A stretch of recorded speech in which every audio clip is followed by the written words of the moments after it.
快乐不整虚的，咱的评价都是真的。感谢帮我们发现好去处的大众点评冠名播出。番茄是个宝，茄皇错不了。感谢约一颗阳光番茄在里面的茄皇联合赞助播出。颜值饥客鲜满10分，感谢颜值下降但鲜味爆表的海天博颜特约赞助播出。可口可乐一生元气水，快乐不卡顿。本节目由可口可乐行业赞助播出。乳铁蛋白加乳脂球膜，助力宝宝体质双优。感谢真心守护宝宝成长的美蛋陈兰珍赞助播出。好网络就选中国移动，本节目由指定产品中国移动赞助播出。咔嚓咔嚓，一起脆翻天！本节目由美味酥脆、有料有趣的雀巢脆脆鲨赞助播出。一场仅朋友可见的线下聚会即将开启，打开效果小程序即可参与限定活动。今天我们要开启的是本赛季的第2赛段，我们第2赛段叫双卫之战。本赛段的所有选手重新组合，从双人行变成3人结伴。就是我特别想看一个偶像剧。Hello, I love you. What's your name? 这么叫人家了。在喏，点么说呢？加大美，这都属于带资进组的。谁呀？我就是笨蛋才会喜欢你。苗苗，你变了。心机，心机，心机小刚。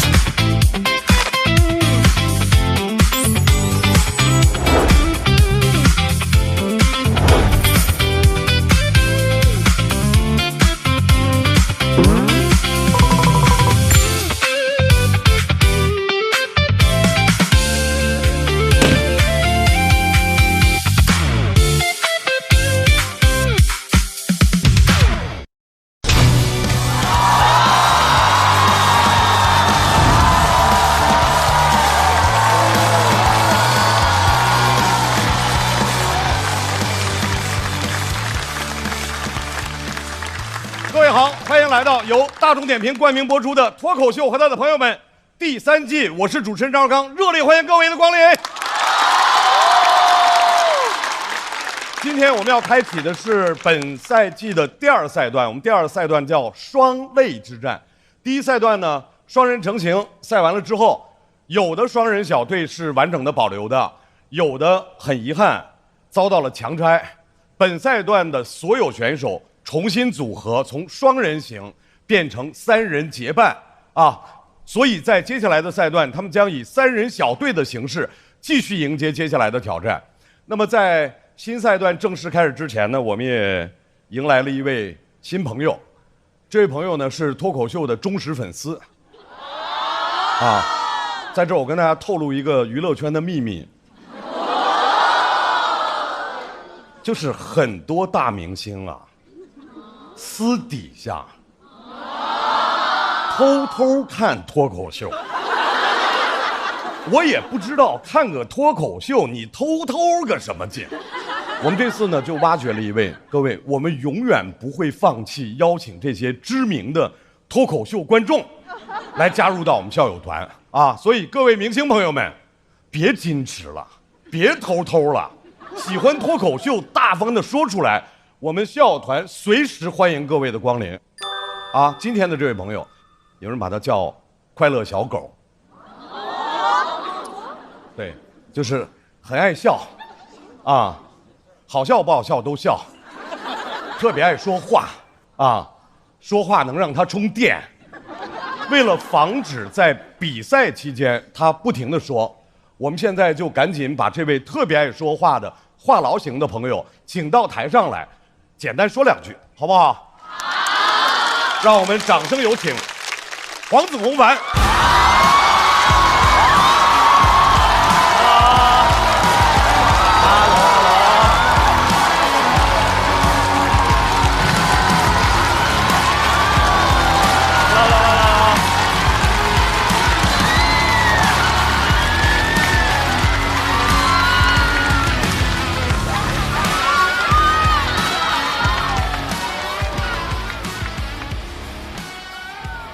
大家好，大家好，朋友们。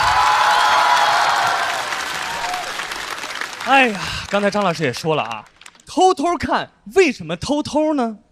因为我吧这个人平时啊，不小心会有点吵，所以说呢，要是看得太明显了，大家就知道我为什么吵了。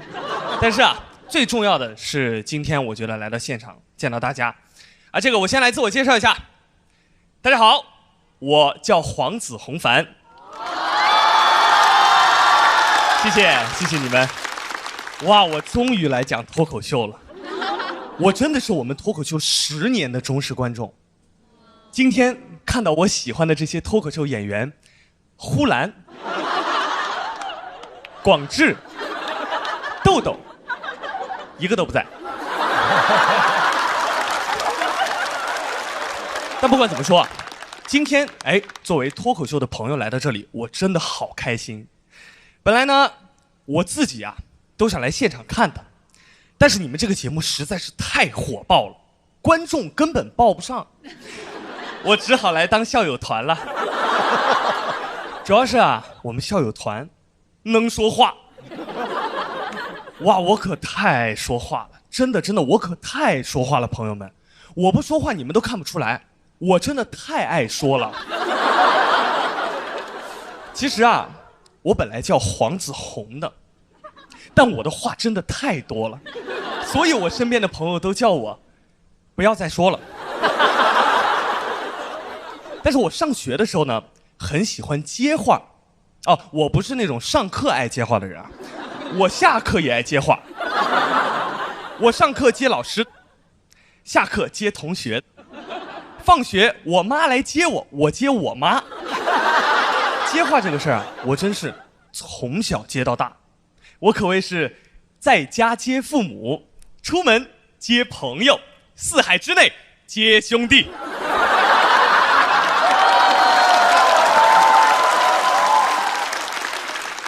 但我这个人呢，交朋友从来不在乎他话多不多，反正都没有我多。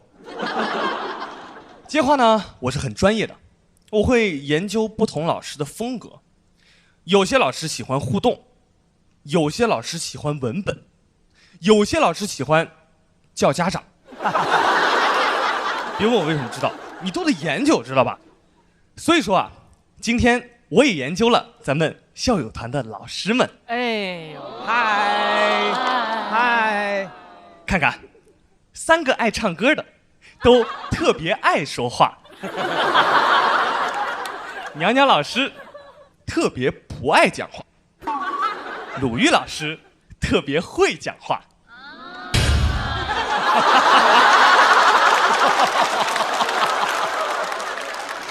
张绍刚老师没听过他讲话。哦，我平时都是跳过的。张老师别生气，别生气，我都是为了跳过你才开的腾讯视频的会员哦，只为你花钱哦。哦，对了，娘娘老师，你说你这么不爱说话，那你说话的份额可以让给我吗？哦，但可能不太行，因为大老师和深深老师啊都给用了。大家都说他俩从不让话掉在地上，我就不一样，话掉地上我就捡起来接着接。小时候呢，我妈就跟我说了，说掉地上3秒以内的话接了没事，超过3秒就都是脏话了。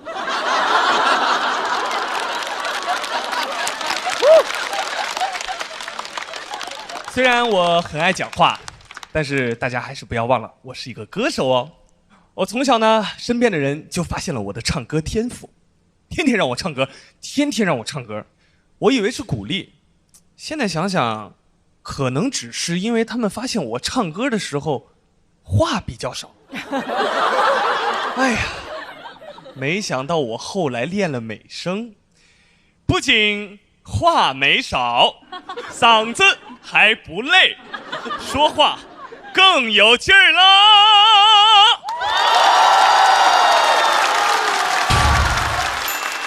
谢谢大老师。那现在呢，这个唱歌也算是小有名气了。那其实呢，我也是比赛出来的。那我听说这一次很多的我们的新朋友们参加比赛啊，然后节目组呢就问我说，有没有什么克服紧张的方法可以分享？哦，我其实有一个自己独门的这个小技巧，就是不参加比赛。好了，开玩笑啦。那其实想要克服紧张，最重要的还是保持一个良好的心态。参加比赛也有很多好处的呀。有什么好处呢？问得好。这就相当于节目组请你来上海玩一趟。上海好玩的地方那么多，不知道去哪儿？看大众点评必玩榜啊！新奇体验都帮你挑好了，玩了就上头。来都来了，必玩榜上的地方都去打个卡，好玩的地方咱都得去一去。啊，我的意思是，如果这里不好玩，那明年也可以去对面看看。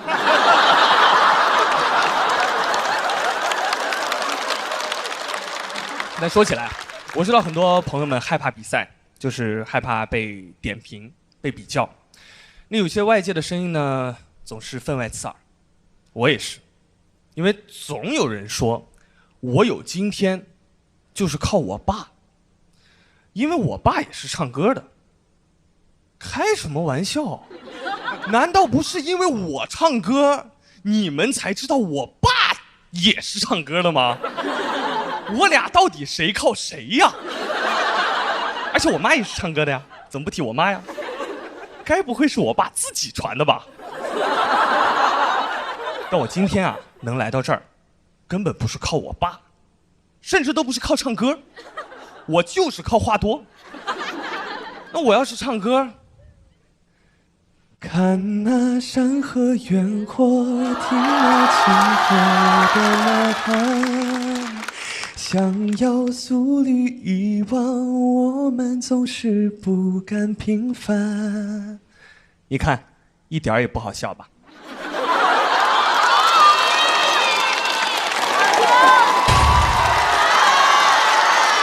好帅！就只剩帅了呀！救命了啊！但是现在我的心态呢，已经是完全的调整过来啦。成长的路上，谁不会碰到外界的声音呢？换个角度来看，如果外界的声音让你成长，那怎么不算一种天赐的声音呢？反正啊，我的人生经历告诉我，只要你话足够多，就总有朋友愿意听你说。好了，我的脱口秀就先讲到这里啦，我上那边接话去了。朋友们，一会儿见，拜拜，谢谢你们，我是黄子弘凡，谢谢。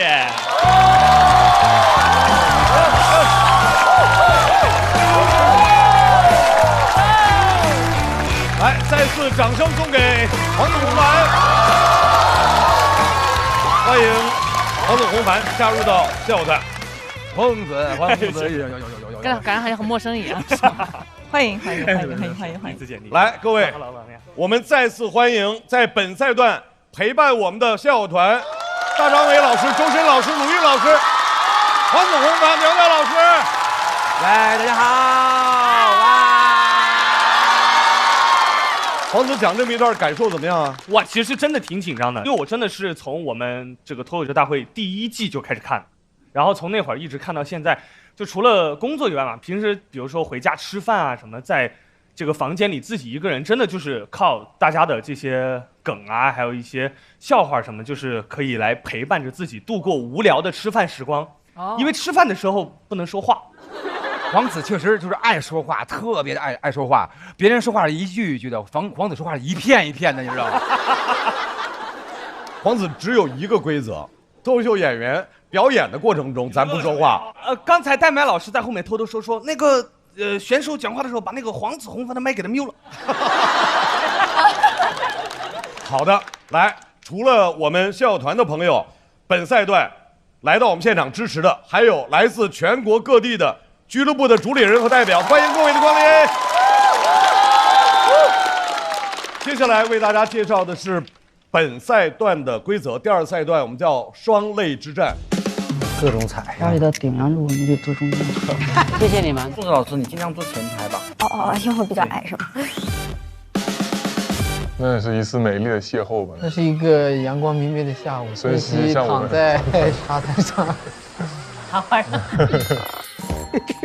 我们争取过来的。他是这么多男脱口秀演员里我最欣赏的幽默。行，可以，有眼光。他们都朋友嘛，对吧？是的，都哥们儿，都哥们儿。我们是属于被挑剩下的那一波。对，对我习惯收留一些剩下的东西。我们3个特别像那种犯罪电影里的3个笨贼。我是那个出谋策划的，我是那种无脑执行。岛主是那种撞篓子，就是没头脑加不高兴加一个没头脑不高兴。哎，反正小嘛，小块、小白、小静嘛，三小组合。麻，头皮发麻。3个一起头皮发麻。我们仨的气质其实挺搭的，嗯。是一种什么样的事？这种窝囊的气质是有气无力。我们这一组老中新3代，对，3代都在这里了。老中新3代人，我们当时感觉这样，因为我们仨那个土壤是一致的，我是觉得我们这个是有效组队。我们的审美也是一致的，干爽姐妹，爽，就是这个 feel。大老师的歌真是百搭呀。本赛段一共有42组选手，结成了14支3人小队。他们在赛前被分成了2个擂台，每个擂台有7支小队。上半场我们将进行第1场擂台赛，7支小队逐一上场。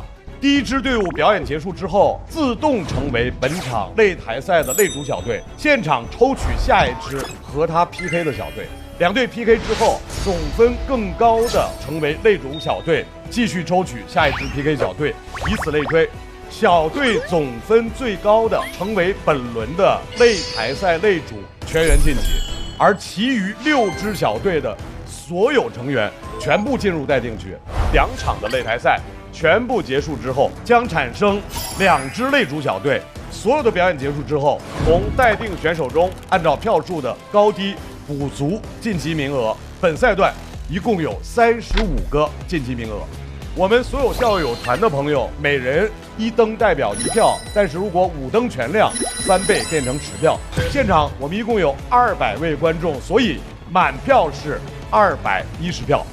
接下来让我们请出本场擂台赛的小队。首先要登场的小队是岛主 TZ 季业。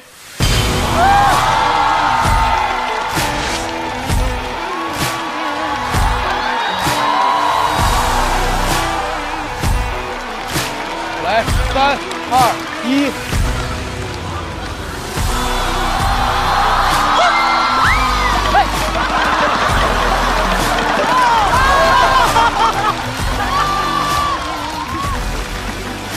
接下来要登场的是小四爷杨鑫、王大刀。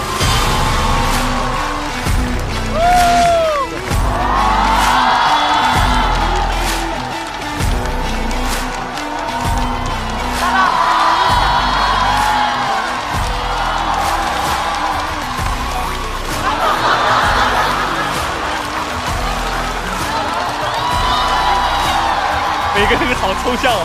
接下来要登场的是翟晓明、世玉、陆恒。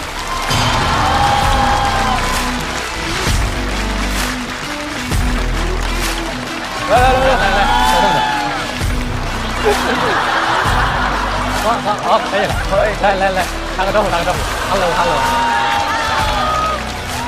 马上要上场的是小杜、Seven、姚武。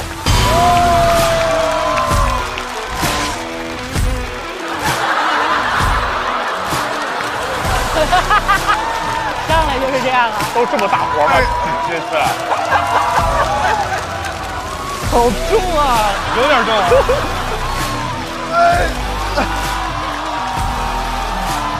来，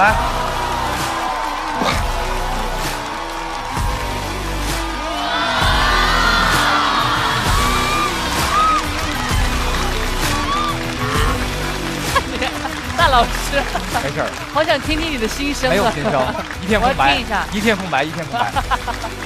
接下来要登场的是小快、陈小静、白小白。片头，白哥。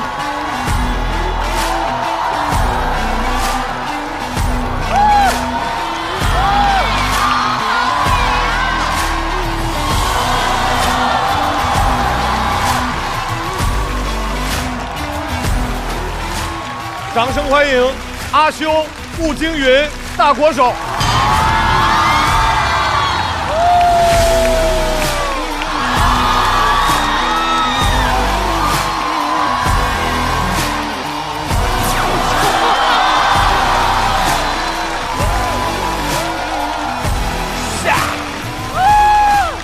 最后要登场的是本场擂台赛的首发小队，掌声欢迎小齐、史岩、瑞瑞。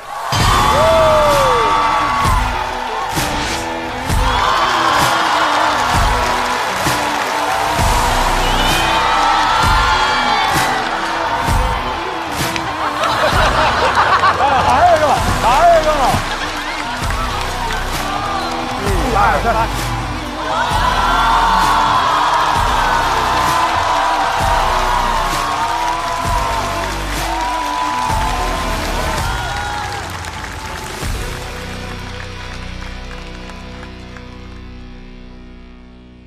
在我们的比赛正式开始之前，我再次提醒现场的所有的观众朋友，我们的第二赛段是3人小组，所以大家就把他们当成这3位优秀的脱口秀演员给大家带来的一场拼盘，好不好？所以，请大家好好享受他们每个人给各位带来的精彩表演。脱口秀和他的朋友第3季第2赛段双擂之战正式开始。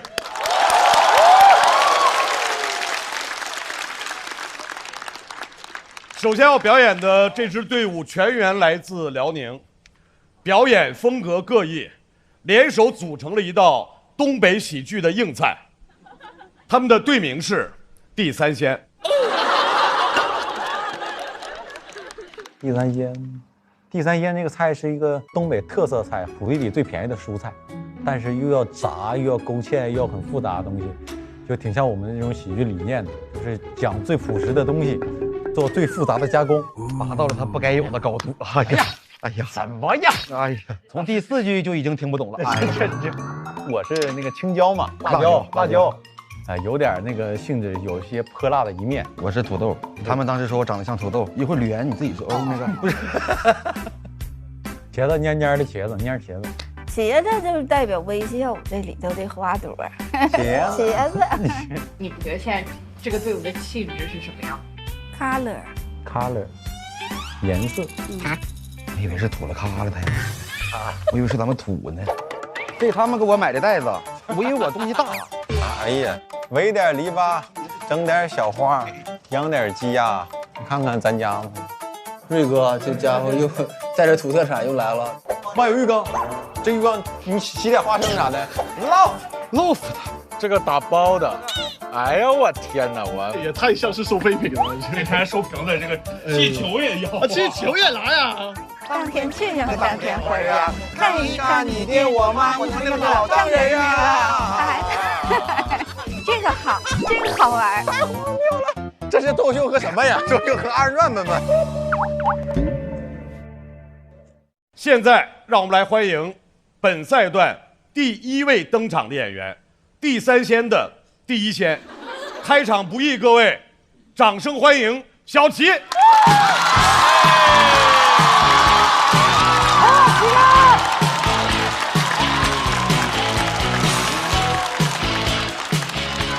各位好，我是小齐。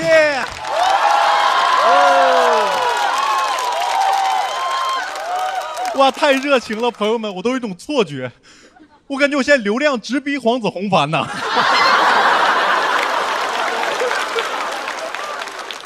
谢谢你们啊！跟各位分享点好消息啊！在我这个不善学习的家族里，我妹妹成为了第1个考上1本的。哇！1本 ，one book。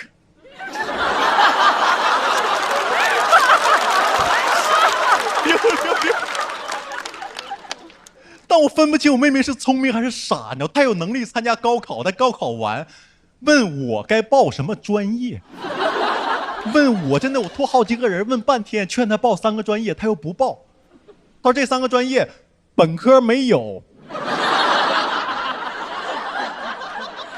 但真的很想帮他的，因为从小为了他好好学习，全家呵护，也告诉我要保护好这个妹妹。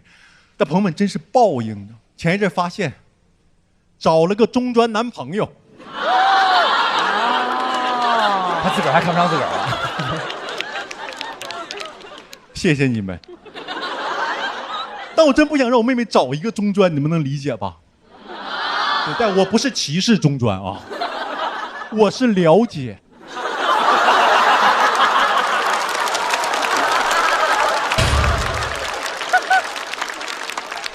而且见了他们更害怕了，他俩看着太不对劲儿了。那男的吧，太帅了。朋友们，我很爱我妹妹啊，我不能评价她的长相。哇，我妹妹这个人就是长得像我，而这个男的是个中专帅哥，你知道？朋友们，我不歧视中专，我也不歧视帅哥，但我歧视中专帅哥。因为看到太多了，我印象最深就有同学小李，他当在学校每天都在跟人一见钟情，给丘比特累坏了。那丘比特得有个诸葛连弩。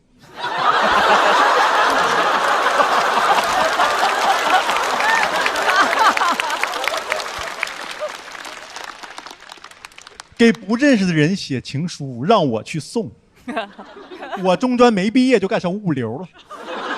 我就偷看他的情书，你打开真的是鲁莽。第一句就是“你好，我爱你”。第二句是“同学，你叫什么名字？”词汇量匮乏的我都能翻译成英文。Hello, I love you. What's your name?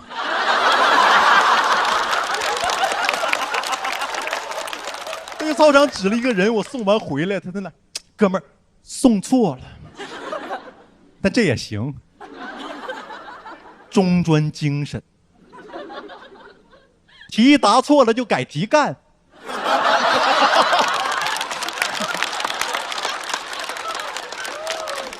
而且我妹妹选了一个最差的让我见她男朋友的方式，带男朋友来看我演出，不告诉我，也不告诉她男朋友我是她哥。我吓坏了！你知道小剧场演到一半，我看到一个陌生男人在那边笑，哈哈哈，边盘我妹妹大腿。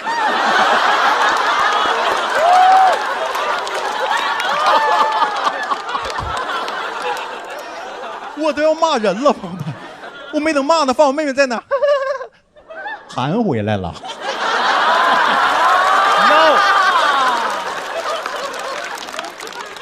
你知道我妹妹在我心里还是小时候那个小天使呢，你懂？看到他俩在这腿鬓厮磨的时候，感觉小天使在抽旱烟，那种哥哥。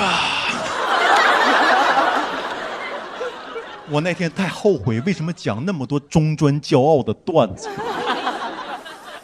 我妹妹见我第一句话就哥，我男朋友也是中专。那种感觉就看我会找吧，我的意中人，跟你意中人。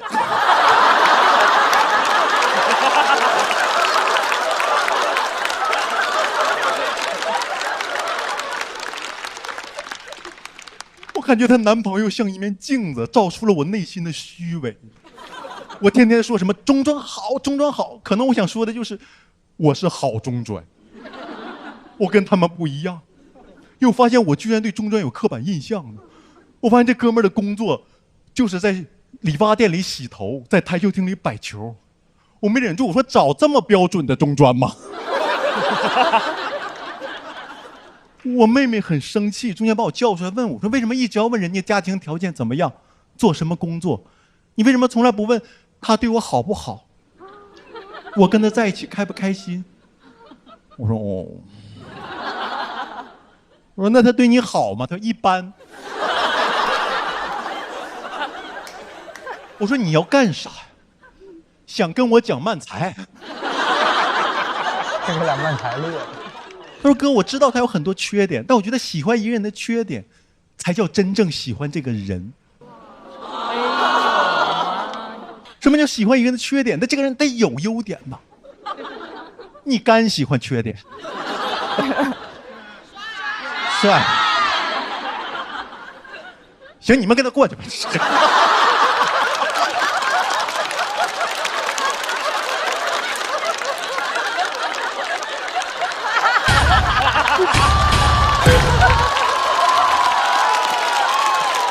太紧张。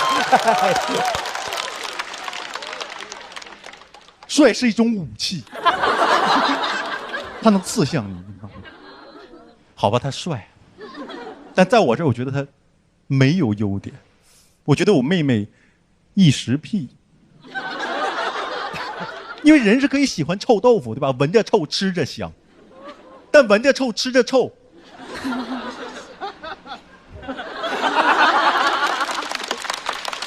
但我妹妹其实有点生气，说你这个哥爹味儿这么重呢，能不能把架子放下？真的，我试着把哥哥的架子放下，但是没想到，跟这哥们儿聊得挺投缘的，不聊起中专来没完了，一见如故的。我发现他有优点，真的有优点，不只是帅。就中间我们在等第2场演出，然后观众马上进场了，空调坏了，所有人特别着急。只有他站在凳子上拿钥匙把空调修好了。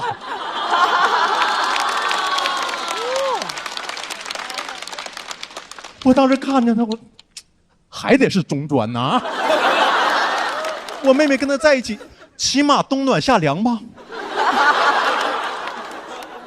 同意了，可能用不着我同意。其实我记得他俩走的时候给我妹妹发微信，我说觉得你俩挺好的。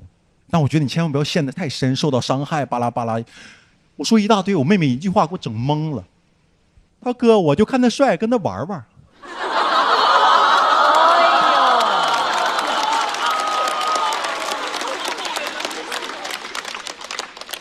我说啊，我说那我还能见到他吗？一见如故的。他后来知道我妹妹就故意气我，其实我仔细反思了一下，我真的没什么资格说人家，因为我女朋友也是一本。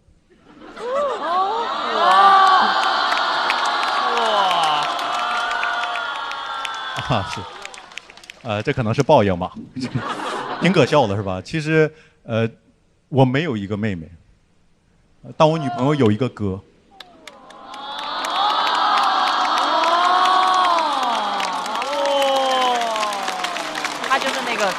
哥哥眼中的那个中专，我帅，谢谢。帅！我不记得那个中专生长什么样子了，但我记得他的名字。我是小齐，谢谢各位，拜拜。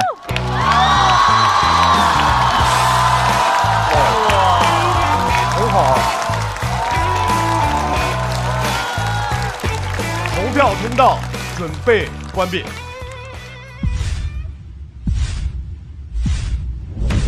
再次掌声送给小齐。谢谢你们。鲁豫第一个拍的。小齐的好我已经说过太多次了。我一直觉得一个好的脱口秀演员是个特别好的一个创作者，这个创作者是跨越了脱口秀本身的。他最后那个结尾太好了，你可以认为是一个反转，你也可以认为这个人在镜中看到自己。他讲的这一切，只不过是他以别人的视角在看待他的生活。所以我们一直在说，人的身份其实是流动的，但视角可以是恒定不变的。他可以始终是以一个中专生的视角来看待这个生活。我有一个特别喜欢的一个小说家叫雷蒙德·卡佛，他写诗，他也写短篇小说。有评论家就说，他看待世界的眼光是两个眼睛，一个是诗，一个是小说。而在他的诗跟小说当中，有很多的文本是交叉的，在他们当中共同的一点就是叙事。这是我对于小齐的一种期许。这一篇里面的确我看到特别多让我觉得很美妙的东西，有一些话拿起来就是诗，所以我特别喜欢小齐，已经超出了脱口秀本身，这是一篇非常好的文本。谢谢鲁豫老师，谢谢罗老师，我真的受宠若惊。我觉得小齐，我好奇一个问题，小齐，就是刚才鲁豫也提到了你的这个结尾，可以从不同的角度去理解这个结尾。其实这个是后改的一个结尾。其实现实生活中还有反转，我真有一个妹妹哦，然后妹妹真找了一个中专，然后我的女朋友真是一本。整个故事有时候我在这边，有时候我在这边，我把2个故事，现实生活中发生的故事，像揉面一样揉在一起。哇，真厉害！哦，对，就跟鲁豫老师说的是，小齐一方面有这种特别疯狂的这种想法，一方面他是诗，对不对？这是风诗啊，风诗。妈呀！风诗太好了，谢谢。我觉得这种关系比较难处理，是因为很容易表现为一种有一点居高临下的，我不知道是那种有一点占有的感情还是什么，但我觉得小齐处理得很好，就是后面都有把妹妹的形象展示得更稍微强势一点，所以感觉你创作的敏感度也很高。就我觉得这个故事画面感是极强的。对，因为我其实真的很喜欢，就是小齐他在表演的状态中的时候，他的眼睛，你能看到我的眼睛？我可以的。哦，谢谢您，谢谢。小齐的眼睛，肚脐眼。没有，就是因为他一直都是笑眯眯的嘛，然后但是他在讲这个故事的时候，就是会一直真的是给人一种期待感。每回来的时候，感觉小齐演的都倍儿踏实，而且是越来越火。我觉得这一季播完之后，你能够特别大的火。谢谢你们，谢谢你们，谢谢你们，谢谢你们。小齐，你这属于是中专见中专，越看越喜欢，是不是？下次见到啊，还可以一起去玩。不知道去哪儿玩，就上咱们大众点评必玩榜啊，打卡那些新奇有趣的地方，带上妹妹一起玩。对，我们还可以上大众点评必玩榜，因为那些新奇特的好去处都已经帮你选出来了。我们可以上大众点评搜一起出去玩，可以去必玩节抢188元的必玩券包，还可以抢什么呢？颇有第3季的观赛的机会，好不好？好，再次掌声送给小齐。好，谢谢谢谢哥。来，小齐别着急走，我们来看一下小齐这段表演之后得到的票数是200，我猜195，200满票。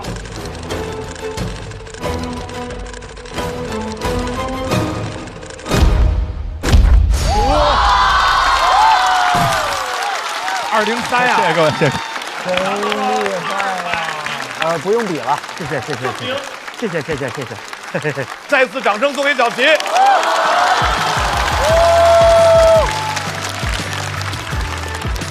哟，齐哥，旗开得胜。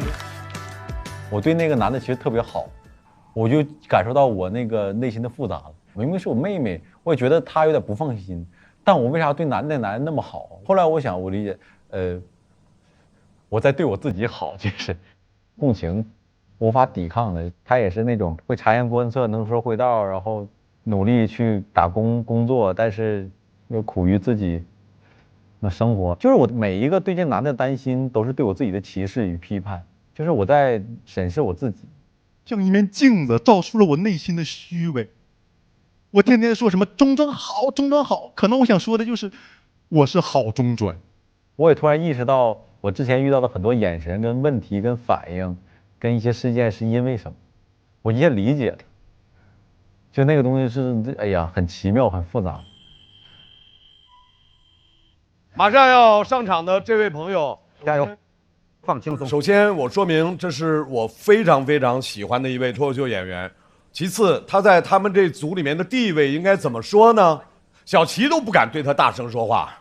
掌声欢迎史岩。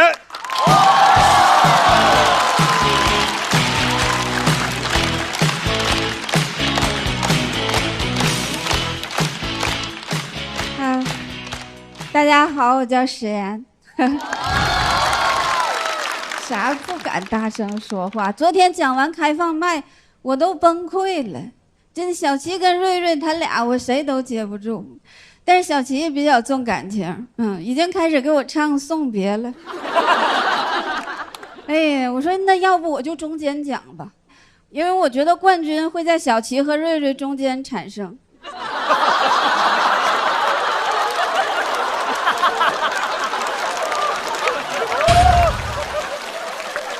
想讲讲我工作，但我工作没啥可讲，挺无聊的。我工作讲啥收物业费，都没有人交。但是上完节目吧，这工作也没了。是说我给人家业主整团结了啊，说我是物业的叛徒。我是叛徒，我不光背叛了物业，我还背叛了喜剧之王。哦，对，上脱口秀这边找朋友来了。没有工作了，现在是一个全职的脱口秀演员。全职脱口秀演员呢，就是有活就接啊，没活在家。但是我跟他们还不太一样。我有家庭，我是有活就接，没活呢在家接着干活。我这活连上了，一天天的，整的都是一些这个脏东西。我不是否认家庭主妇的劳动价值，但如果这是个角色的话，我肯定不演。我讲脱口秀，我还挣钱呢，这都属于带资进组了。我说我图啥呀？就图为了跟男一号有吻戏呀。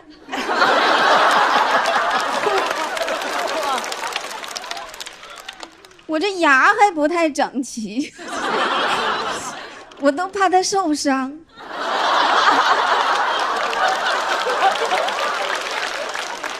家庭主妇是非常重要的一个工作，但是如果它是一份工作的话，我也不可能给他投简历。世界上哪一个工作是你离职的时候领不着 N+1，完还分走员工一半财产的吗？而且在家干活，你都没办法摸鱼，但凡我摸着鱼了，下一步就是把它给炖了。摸着，开饭了，吃吧，多新鲜呢！我说我摸鱼都在干活，我干活有瘾呐，啊，我有火瘾，我是火眼忍者。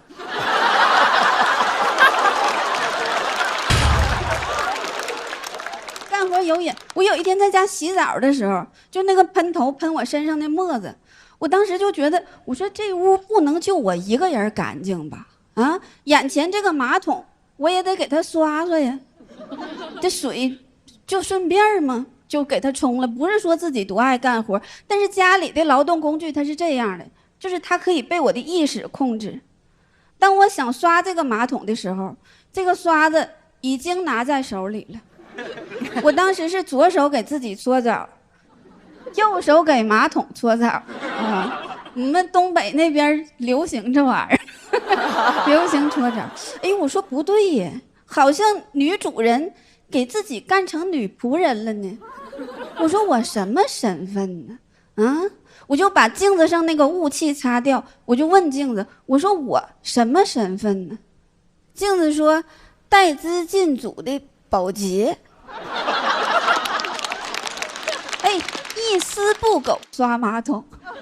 我说你就被抓起来被判刑了，都不会被安排这样的劳动改造啊。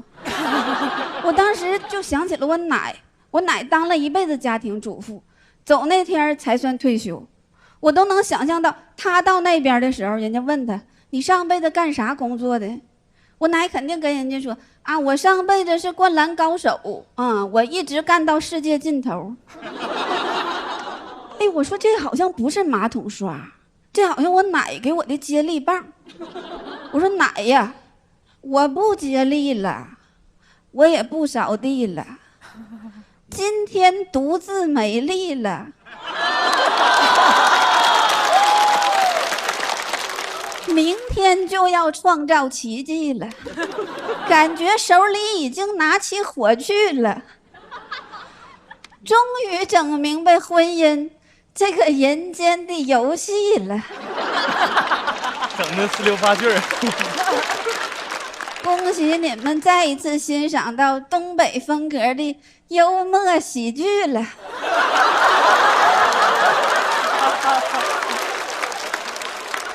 能看出来现在有点疯了，真的。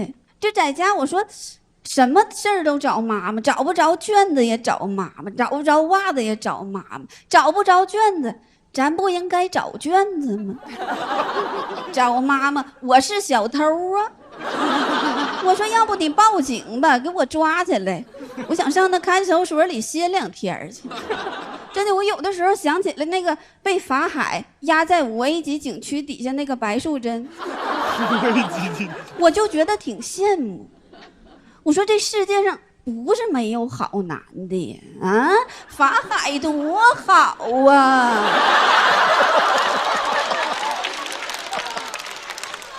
他都不要求这个女的对他有感情，就单纯的想让他歇一会儿。有的时候我一想起来法海，我就合计，你说一个男的他没有头发，算啥毛病啊？真不算啥毛病。我现在看见那种脱发的，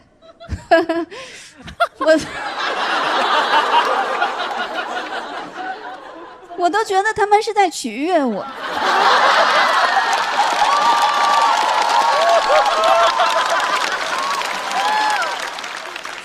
曹国立地成佛。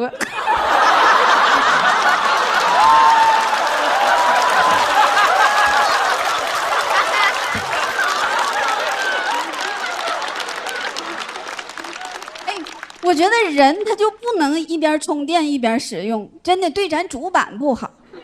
那天我就出去开了一个钟点房，我就想找一个自己独立的空间，我想休息一下，但是心里也很矛盾，我怕被狗仔偷拍。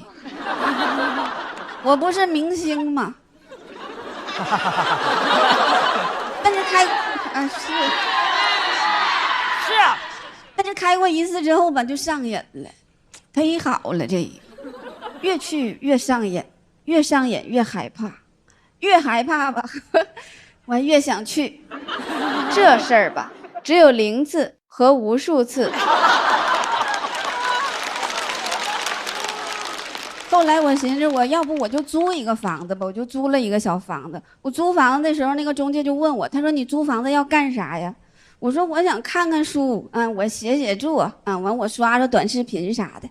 他说明白，是工作室。我说不是，是休息室。他说你是想押1付1还是想押1付3？我说我想押1付6年。他说我那个啥，说我挺会散心，但是我觉得我说这不是散心，这个是我出租的决心。我也是最近才知道这个状态叫已婚独居。其实我以前嘛有顾虑，就是觉得啊，你明明家里的你有家，然后你还出去租房子，你外边的人咋议论你？外边人不得说，哎，这女的搁外头可能是有人了。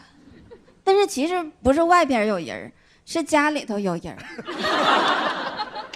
说到这儿吧，我准备晚点回家，我得先把自己找着，才能回家帮他们找东西。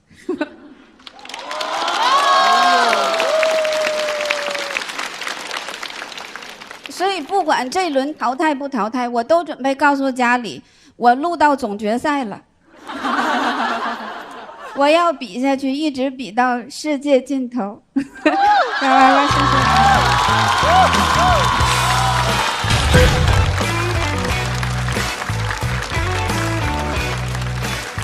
来，投票倒计时开始。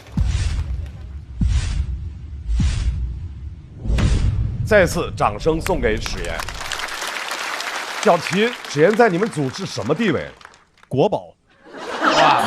没有，就是我跟史岩老师渊源很深。我第一次讲康要麦，史岩当时是我们俱乐部的台柱子，史岩姐跟我们很多东北演员开辟了一条路，就是我们知道她，我们才知道就是脱口秀这东西，其实东北人也能讲。因为他当时18年的时候，他那个视频火，因为我看他之前，我一直以为脱口秀是上海人的东西。是真的，然后就是当时就特别东北风味浓重的，然后给我们好多东北演员一种可能，然后我就当时就是特别崇拜史岩姐姐。别讲，好好说话。行吧，一般吧，我就因为史岩是18年开始就开始在讲，是18年所以确实有很多的东北籍的脱口秀演员是18年开始看史岩的脱口秀，那么一步一步过来的。我看第一场商演就有小齐和史岩。来，周深，就是感觉会心情很复杂吧。一开始觉得哇，好辛苦啊，好辛苦，但后面就觉得那句话特别打动我。他说我得先找到自己，然后再去帮他们找东西。就那一下，哇，突然就被感觉脑袋像被敲了一下。对，而且我就包括我觉得在脱口秀里面，有的时候有一些特色的口音是可以特别有意思，所以我是很被打动的，我一直都听进去了，到后面都被感动了，所以我拍了这个灯。大老师，我怎么觉得东北人天生就是说脱口秀的人啊？对，我也觉得。对。志妍他这个脱口秀的感觉就是在身边跟你聊天儿，对，聊着天儿，说多新鲜呢，然后就是那种小话跟递着，你就感觉就特有意思。而且史岩老师那个2次演出，你那风格就是一直要押韵，对不对？也不是，就是逮谁压谁。邵刚老师能压吗？邵刚，窝当当，可以吗？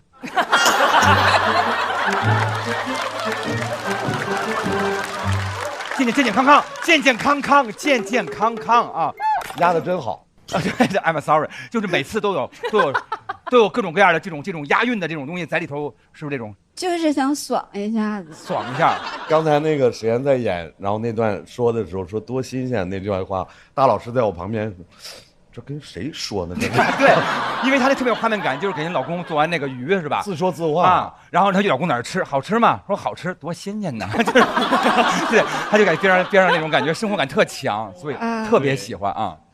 我觉得他的风格化在整段的内容的表达的时候，会让人听感极其的舒适，高度风格化。对，然后让大家会非常的专注，好像大家这个房间变得更小了，好像就是去到比如说家里面，就是你跟大家分享一些这种小小的故事，在耳边听话就是很亲切。然后就其实包括像到最后，其实我觉得就是现在生活中的大家其实都是这样，无论我们正在做着什么样的工作，或者说在生活中可能有一些处境是没有办法去第一时间去找到自己的，但我们一定要有自己的方式去能够让自己去深呼吸，然后喘口气。就希望你可以一直比到世界尽头。比到世界尽头。得给自个儿留空间。那大老师，史岩老师听所有人说话都是多新鲜的表情啊，多新鲜，多新鲜的，多新鲜。什么时候说完？我现在倒数10、9、8，还没聊完呀。我觉得刚刚大家说史岩的，我都非常的认同。我特别感动的一点在于，我们在生活当中更愿意看到那种故事，就是出走的决心。他需要很大的勇气、勇敢，他更极致，所以他更快意恩仇，非常爽。但生活不是爽文，在生活当中可能没有那么多的不破不立的革命性的时刻。生活中可能很多时候你能够做到有出租的决心，就是我改革去改良，可能已经是人生很大的勇气和很大的幸运了。所以我觉得史岩这篇特别可贵的一点是，他讲的是自己的生活，也给很多人提供了一种生活的可能性。就这一版是有参照的可能的，而出租这2个字在这只是一个指代。你可以是出租，可以是另外任何一种方式，给自己找一个属于自己的空间。它不只是房间，是个空间，是时间。所以我觉得他写了非常好的一篇出租的决心。可以，而且史岩，你说找卷子那个，就在家里面啊。太有感触了，家里面只要有个小孩，他会老没事就喊你爸爸爸爸爸爸爸。我后来就告诉他，耳朵没有开关，说。哇，这么凶啊！好凶啊！我也想说，何必呢？不是，你看，他告诉你爸爸，你说哎，爸爸，哎，爸爸说，哎，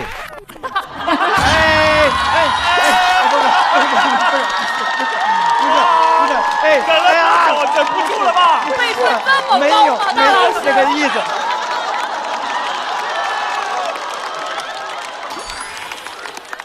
史岩，你一定很清楚，我就是咱俩这点在内容沟通上是不是家里面都是这样的？咱俩灵魂都能沟通，能沟通。我听懂了。说可不是嘛，多新鲜呀，多新鲜！刘刘老师要说话了。我是拍在史岩姐说冠军会在小齐和瑞瑞中间产生啊，那个特别好，我完全认同这个。我觉得史岩姐是种子选手来着啊，因为我觉得这一段的洞察还有表达还有解决方案都非常的棒啊，希望你比到世界尽头。来，我们来看一下，要比到世界尽头的史岩，在他的这段表演结束之后，他得到的票数，校团仍然是10票满票，现场观众给出来的票数是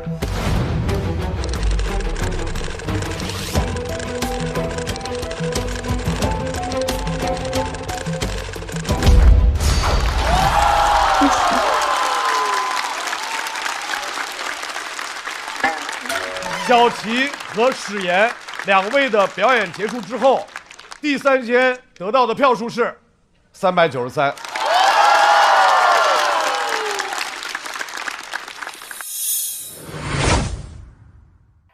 其实只要在家的时候，你都会觉得这个家里头，它这个空间和时间，它不是完全属于你的。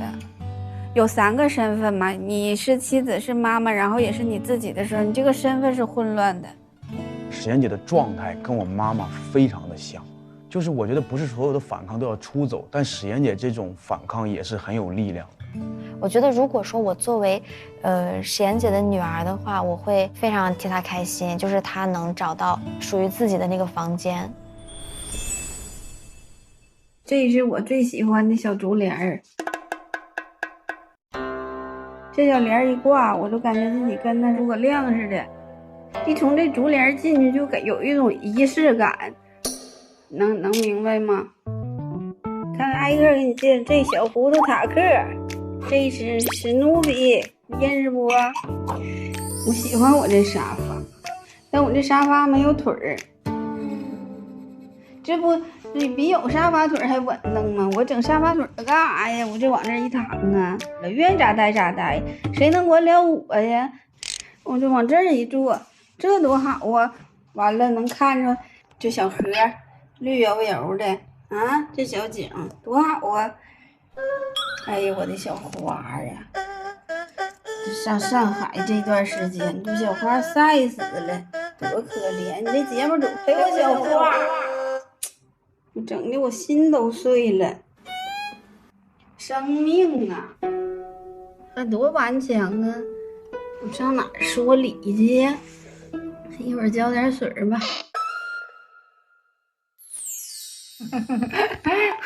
我自己的日历整的好不？都好朋友，这上边还有点鼓励自己的话，这写的多可怜！我要开专场，自己天天搁这起誓发愿的，完了没啥事了，上这一躺，史努比，小被儿一盖，睡一觉，多好啊！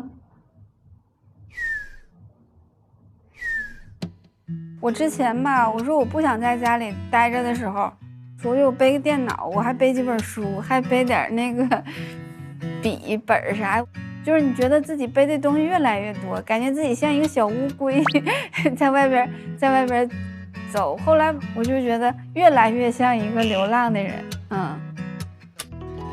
这个时间空间和你自己它要重合的时候，你才能恢复你自己。我觉得出去租一个房子，这也不是唯一的一个方法，它只是一个思路，能把你自己摘出来，你可以做任何事儿。大家好，我是就是每天的这个时间你是放松的，像手机似的能充满电，那就是可以的。真好男人呐！哎呀！你的押韵无人能敌。你觉得你现在找到自己了吗？就是你每天都在找一次，你今天找不着了也没事儿，你知道你明天还能出来，它就是可以期待的。那么第3间最后派出来的这位朋友啊，很有趣，让我们欢迎非常喜欢讲东北小事的东北显微镜瑞瑞。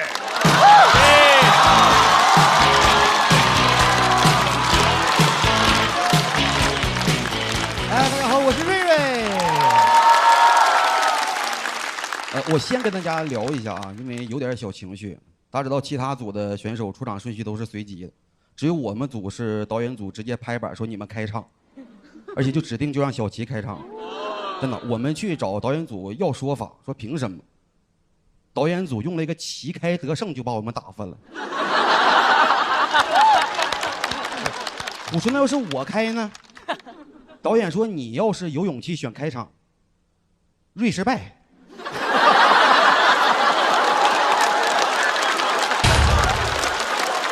respect。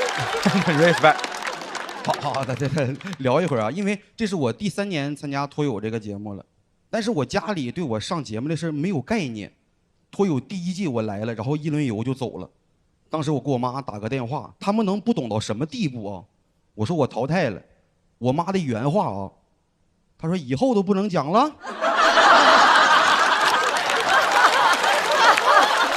这个以后都不能讲了。我说怎么能比到终身禁赛这个地步呢？这太好笑了。他知道的说我 PK 没过，不知道以为我尿检没过呢。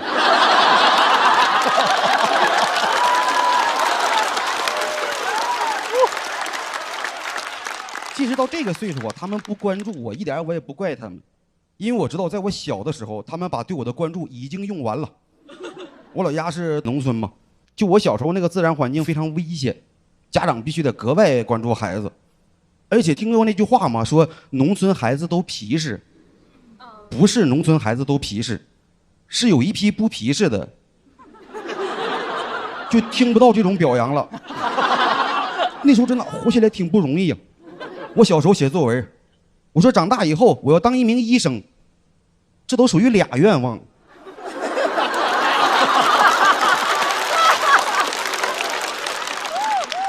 真的很多危险你根本就预测不到。你看小时候我妈带我下地去干活，她就怕我乱跑，她在地旁边给我画了个圈儿。她说你就在圈里玩啊，别出去。她说圈外危险啊，就在这里玩。她就干活了，但圈里实在是没有什么可玩的。然后我就发现离我不远有一堆干草，我就开始用石子打那堆干草，打了几下，从里边飞起一只小昆虫。我说是小昆虫，是因为那时候我不认识蜜蜂。然后我就又打了一下。当时你知道，说是蜜蜂，你根本就不用害怕，因为蜜蜂是益虫啊，它是人类的朋友啊。当我又打一下的时候，成千上万个朋友，真的就直接冲到我面前，就开始围攻我呀。他们带着尖刺就来到我面前，你好像能听见他们说话呀。他们说：“喂。”相对，那就针锋相对。这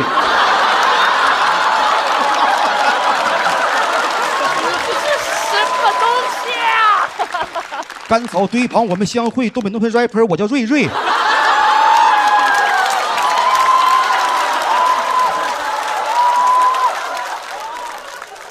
瑞士败。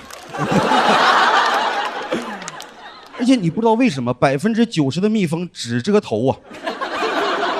真的，他们说现在的孩子是温室的花朵，你们当过花朵吗？你们当时蛰的我就满地打滚啊，然后我还不敢出圈，我妈说圈外危险，她说。就我一个农村小孩啊，我有点不理解，正常你一个蜜蜂窝你可以搭在树上、房檐底下都可以，你去干草堆里搭建什么美好家园呢？它都属于违建，你知道吗？当时跟那个编剧老师们聊素材嘛，他们问我。说你没有提前想到里边会有蜜蜂窝吗？提前想到，蛰完了我都不信呢。原本我以为这堆干草是安全的，没有想到被这堆干草就给骗了。你们吃过干草片吗？平时？哎呀，啥玩意儿是吧？那时候被蛰的真的满地打滚，那时候喊的已经没有人声了，但幸好我妈听见了。他说谁唱歌这么难听？然后一看自己的孩子有点微死了一句，我妈就立刻冲过来救我了。她冲过来之后，用自己的外套一把把我头就蒙住了，然后抱起我就开始跑。同时被蒙住的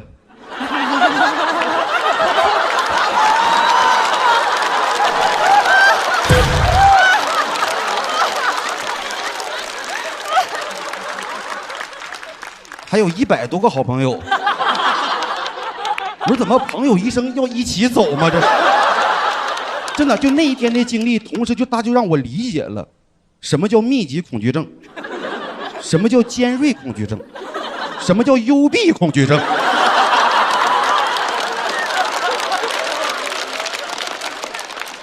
当时我妈抱着我一路就跑回家，正常到家应该送孩子上医院对吧？因为很危险呢。没有，农村讲究一个土方治大病。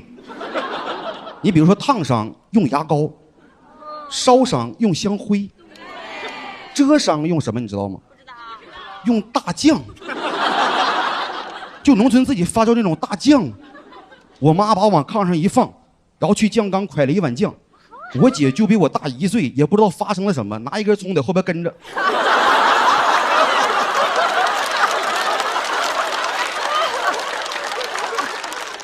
就她看着我妈把大酱抹在我头上的时候，我姐那幼小的心灵都破碎了，说这能好吃吗？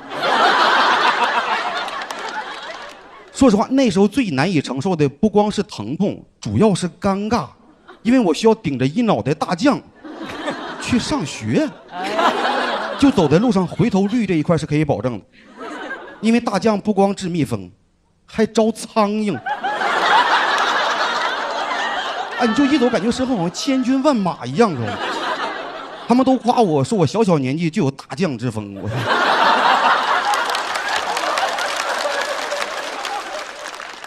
然后到学校上课嘛，老师教我们成语，说谁能解释一下蜂拥而至，我都应激了。我开始出汗呢，我一出汗，顺着鬓角开始往下流黄汤啊。然后他们开始传说这班有个孩子掉厕所了。导演说我们这是一个下饭的综艺。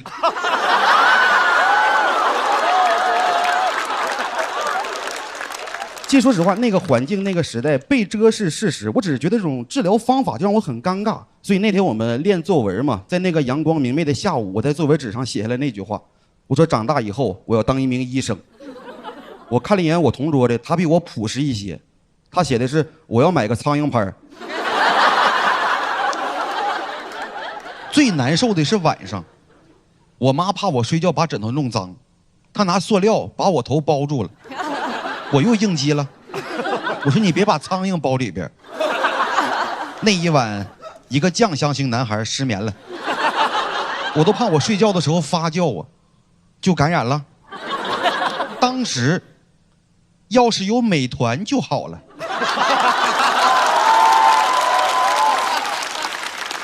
美团买药24小时1对1急送，太适合我当时的处境了。我需要的不是包头啊，是头包啊。前一段时间跟家里聊天嘛，就聊到了这个事情，然后当时他们笑话我，就当时被蛰得有多惨，脑袋有多大什么的。脑袋有多大怎么了？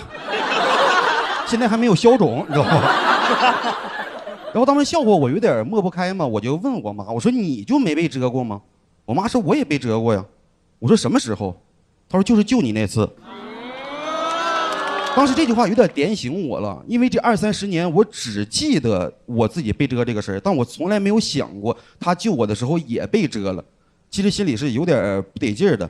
你看我写段子，很多人都说我写段子从来不说自己的原生家庭，因为我知道在那个一个危险的环境吧，我妈用不惜代价在保护我，她给了我第2次生命。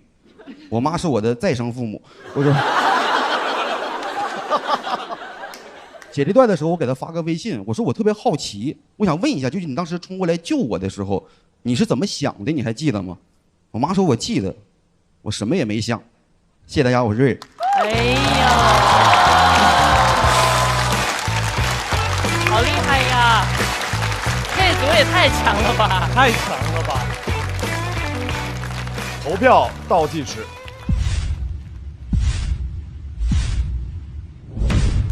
谢谢大家，谢谢大家，谢谢大家。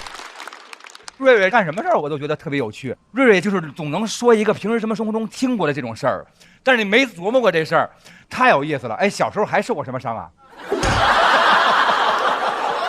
怎么感觉你以前小时候有这么多事儿啊？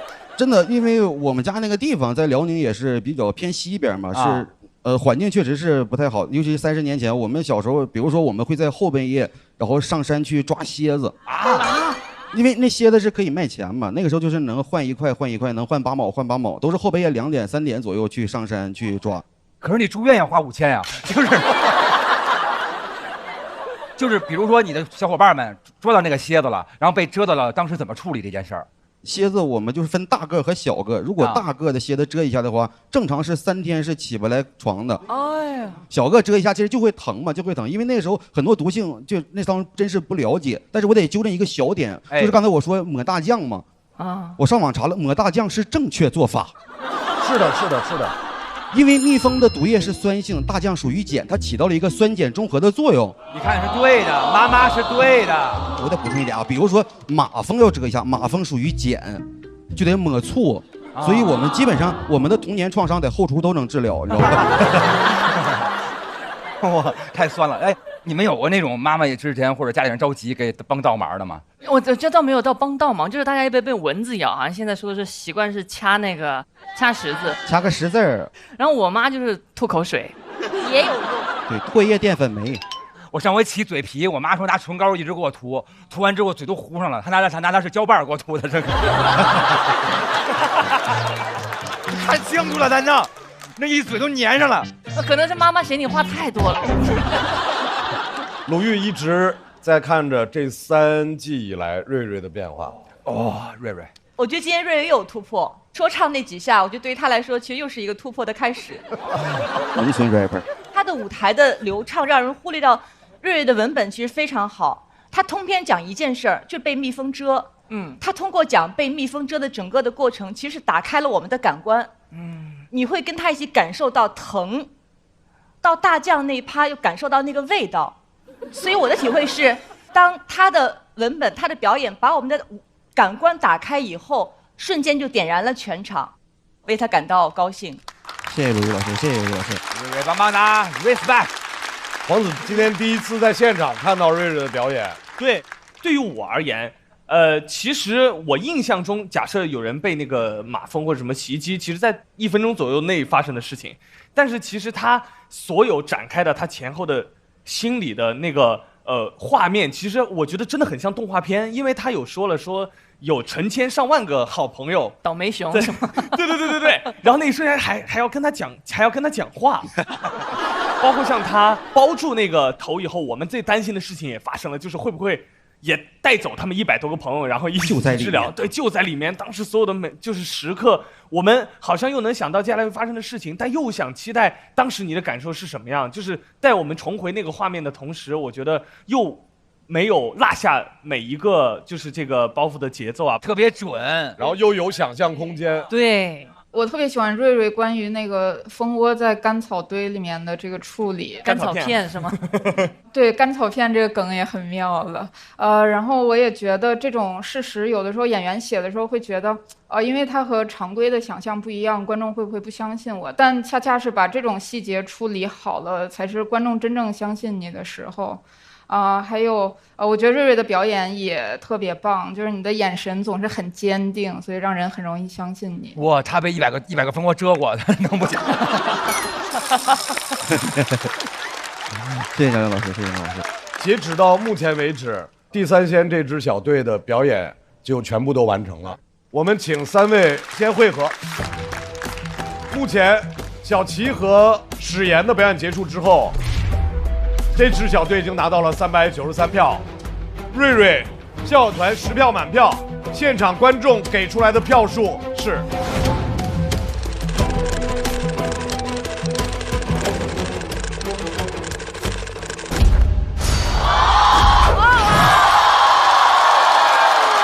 谢205，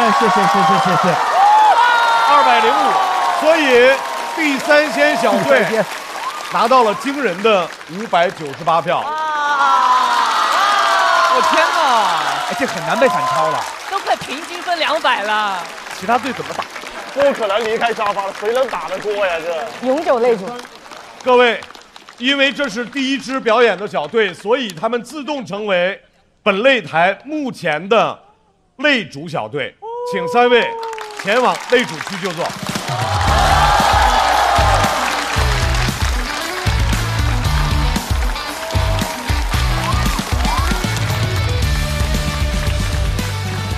直认为东北人超级幽默呀，聊天就已经逗坏了我了。像以前毛豆他们都多逗啊！语言幽默来说，东北人在我心目中是 No.1。我在长春上的大学，我第一次坐公交车的时候就笑了一路。在这里坐公交车可以听小品。恭喜你们又欣赏到东北风格的幽默喜剧了，多奇的小节奏。我是来自阜新的97年的中专，朝阳的90年的大专，锦州85年2本，最高学历初步。是。感恩我这2个队友，我要主要感谢一下瑞瑞。其实主要也是为了把场子热下来，不是说的为了我们能赢，是真说情商高，是不？还是你会呀、还有史岩那个版本啊。但你要是说瑞哥的话，那咱这确实是人家本身段子过硬，也是踩在我们2位巨人的肩膀上，一脚踩一个，还不一边高，我还有点高低脚这种，你俩高低肩发现了吗？反正也感谢节目组吧，给我们这次机会，让我们讲好东北故事。哎呀，感谢 CCTV， 感谢 WTV， 上价值这一块还是 TV， 各种 TV 都感谢，腾讯 TV 感谢，踩着2位的大胯往上走这个，给我踩碎了，我这玩意儿。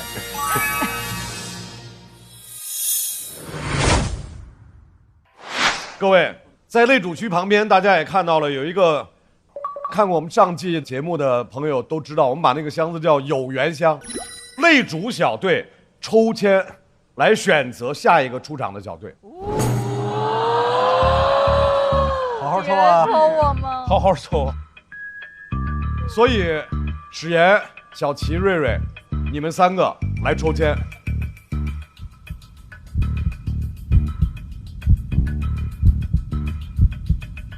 好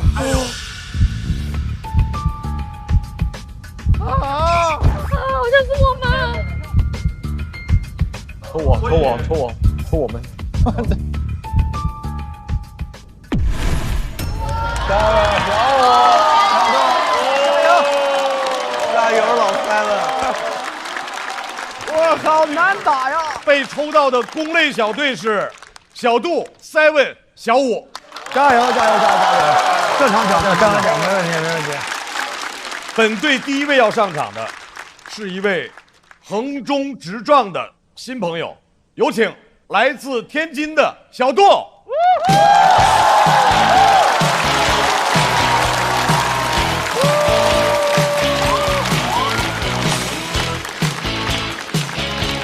嗨，朋友们，你们好吗？哎，我是小杜啊，然后演出就开始了。我先问大家一个问题啊，大家平时容易生气吗？不容易生气，是就是有气就憋着那种，你都惹不起什么的，还是就是涵养特别好？涵养特别好啊，那你真不应该来看这个玩意儿，真是。你的生活应该很美满啊，因为我发现现在很多人有气都憋着，我特别容易生气。我看到别人在憋着的时候，我就已经生气了，我就已经开始生气了。我天天生气，我有气就生，我有风我就发，我天天生气，每天睁眼就有40件事在等着我生气。就从每天第一缕阳光照到我脸上开始，我就会啊，窗帘有缝儿，就疯了。前两天跟一个勺打起来了，我点外卖点了一碗汤，然后花1块钱买了一个环保勺。拆开之后呢，我发现这个环保勺啊，它是一个木质的、平平的、几乎没有弧度的板儿。我拿着这个压舌板儿，我说我勺呢，但我也不是个傻子，我知道他们管这个叫勺。我第一反应就是给商家打电话，我说喂，您好，9357，刚才点外卖点了一碗汤，配了一压舌板儿。我想确认一下，贵司理解的喝汤和我理解的喝汤是一个意思吗？你们指的喝汤是蘸取汤液之后均匀涂抹到舌苔上吗？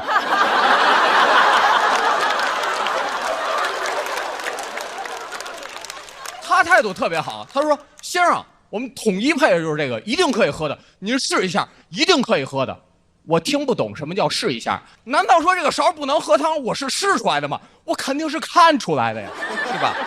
而且这个勺它实在是太平了，我想象不到它有什么试的空间。难道说它这个勺其实是一个海绵勺？对吧？接触到汤汁的一瞬间，砰的一下吸干碗里所有的汤汁，发成一个大水球。我当时他颤颤巍巍往嘴边送，刚要喝，叭呲我一脸，我一边擦一边打电话给道歉啊，真的可以喝汤，真的可以喝汤。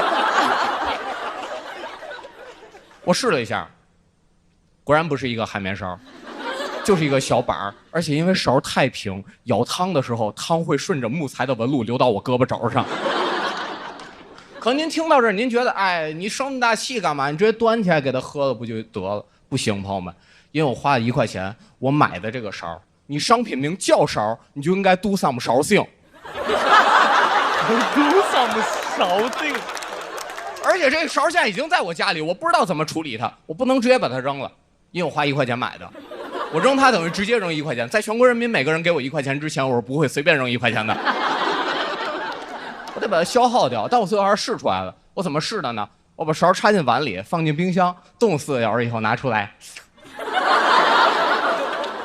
我这么生气，但我也不敢骂他骂得太狠，因为他叫环保勺，他已经站在道德制高点上了。我骂他显得我还挺落后的。我这么生气，因为我生活中就有这种人，你知道吧？他会站在道德制高点上来审判我，显得他这个人特别正确。我已经在身体力行参与环保了，比如说骑共享单车。但是我相信您各位骑共享单车呢，肯定不是因为贫穷，对吧？肯定是为了环保啊！我也骑。我夏天的时候扫一辆共享单车，骑10公里去上班。到办公室我太热了，我刚拿起遥控器对准空调，我同事冲过来，啪，用肉身把空调护在身后。他说：“你知道吗？就是因为你这种人，地球的平均温度比160年前提高整整0.6度。”我说：“所以人类才发明了空调啥？”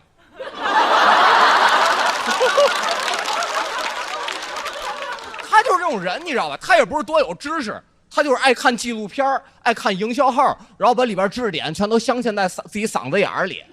只要生活场景中触发的关键词，他觉得可以卖弄，他就跑过来冲你叭叭叭往外喷知识。我养了一只柴犬，我之前有一次把它带到公司，同事围过来啊，它好可爱啊，它在笑啊。这个人赶紧跑过来，不是的，你们知道吗？动物是没有表情的。我说不是的，你这种人，动物不愿意对着你笑。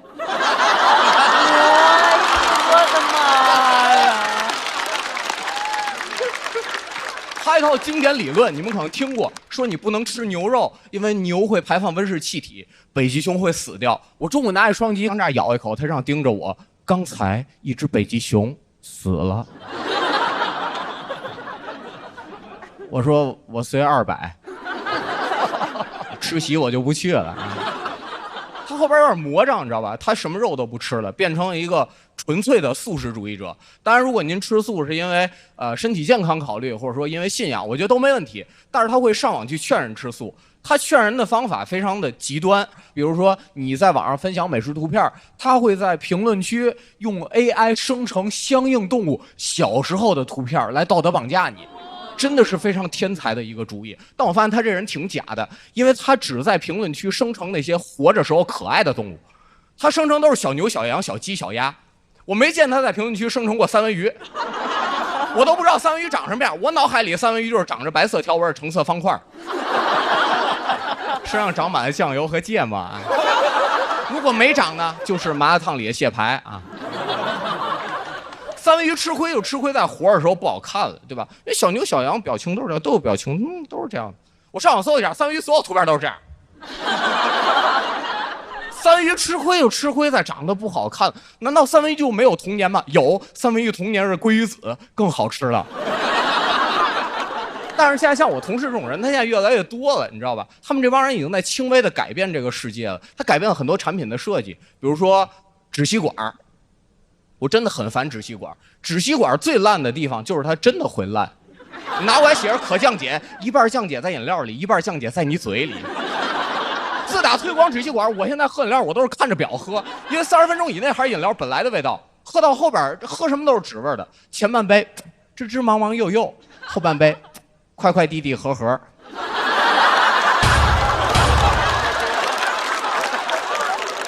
我真的的情绪非常大，我非常生气这件事儿。为什么这么生气？因为我觉得都是一些正常的需求，对吧？我就想吹着空调，吃点牛肉，喝点不带纸味的饮料，这不是一个瘦弱人度过夏天应该做的事儿吗？正常需求嘛。我都瘦成这样了，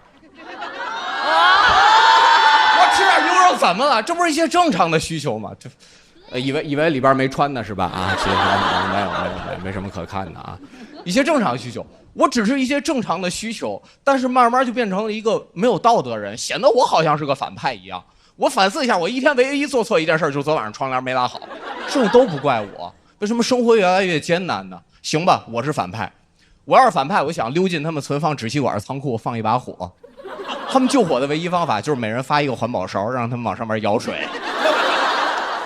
讲到这儿，朋友们，谢谢你们，下见吧。你可以坚持，没事儿，可以。来，投票倒计时。再次掌声送给角度。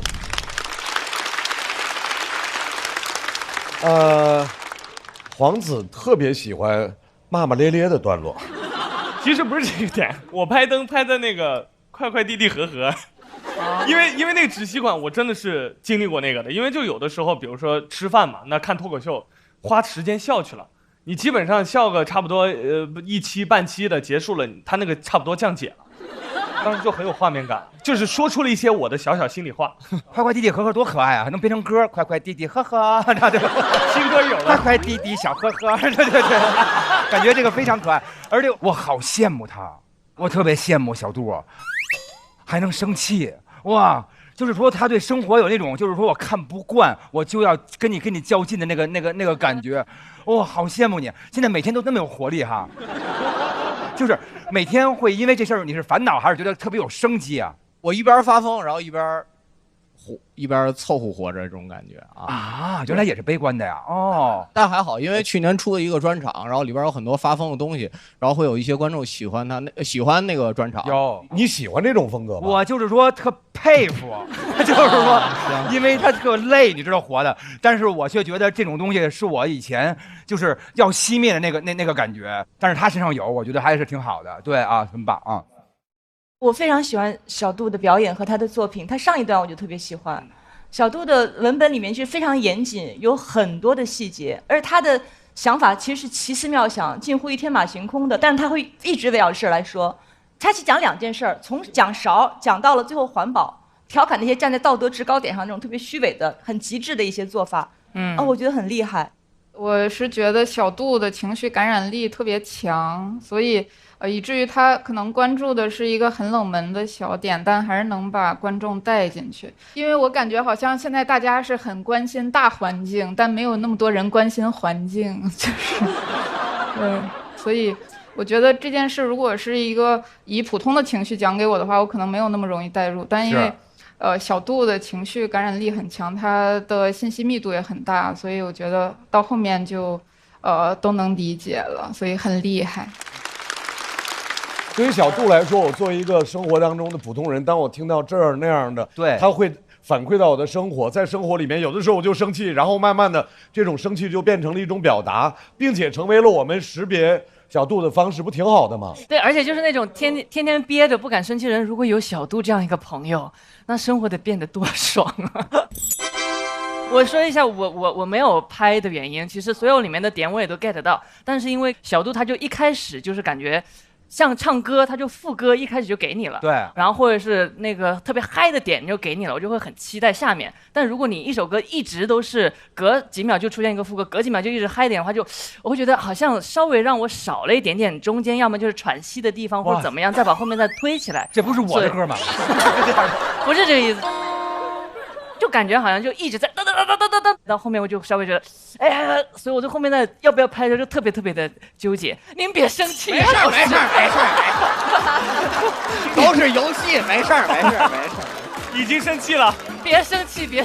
说着自己的观点，怎么还怕这个？来，他车牌号告诉我一下就行了。来，再次掌声送给小杜。来看一下。598，我看着这数字我都害怕，挺吓人。这也太有压迫感了。小杜得到的票数是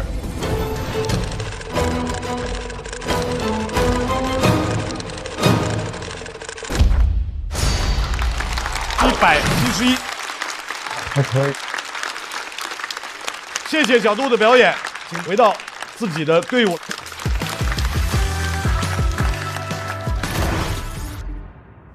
哎，小杜，我很好奇啊，你说每天清晨起来，第一缕阳光照你脸上就开始生气了，真的假的？就是一些艺术的加工、表演体系，斯坦尼夫拉夫斯基什么的。哇，那你再演一下。阳光，哎，不对，是每桶都有约1颗阳光番茄在里面的茄皇。你这段也是艺术加工啊？这段是真心的，毕竟番茄是个宝，茄皇错不了。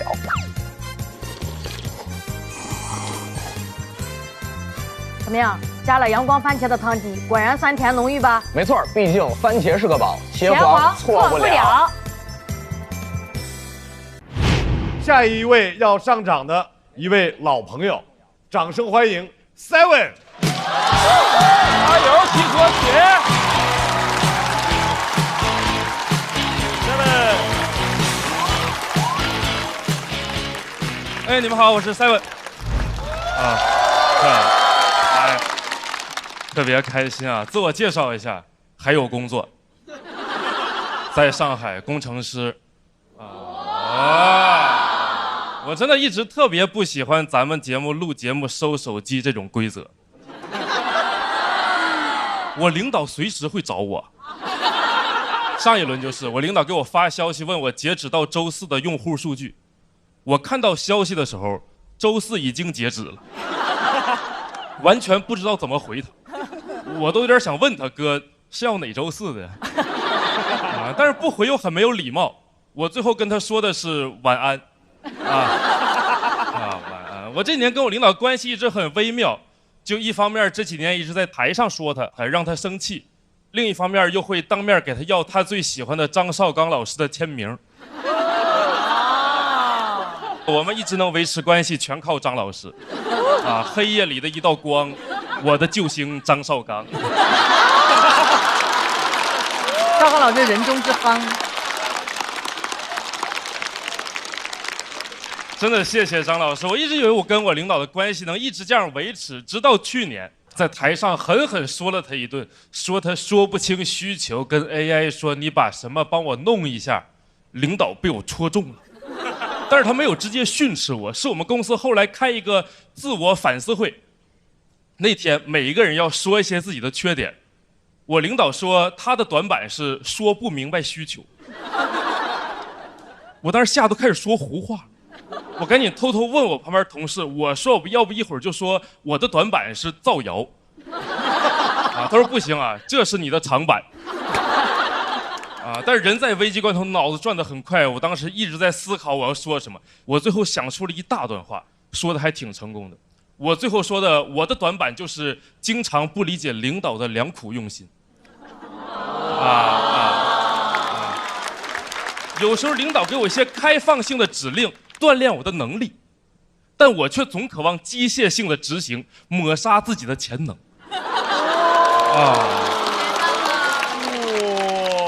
这么会自我 PUA， 太会了吧？他笑了，这就是舔狗的胜利。我领导之前不苟言笑，就是因为没有听到我这样的苟言。本来以为我的事情到这就结束，但是领导没有放过我。后来又跟我领导去出差，去外地见客户，跟客户吃饭的饭桌上，我领导把我讽刺他的段子给客户放了一遍。我很难用梗来形容那个场面，就是我就在那儿吃饭呢，然后饭桌那边就突然响起了大家好，我是 Seven。我领导还在那儿问呢，说你们猜呀，谁是 Seven？ 好难猜呀。幸好客户也是装糊涂的高手，朋友们，最聪明的傻子永远只傻一半。他说 Seven 我猜出来是谁了，就是这个耳根子已经红了的小伙。但是谁是 Seven 说的那个傻领导？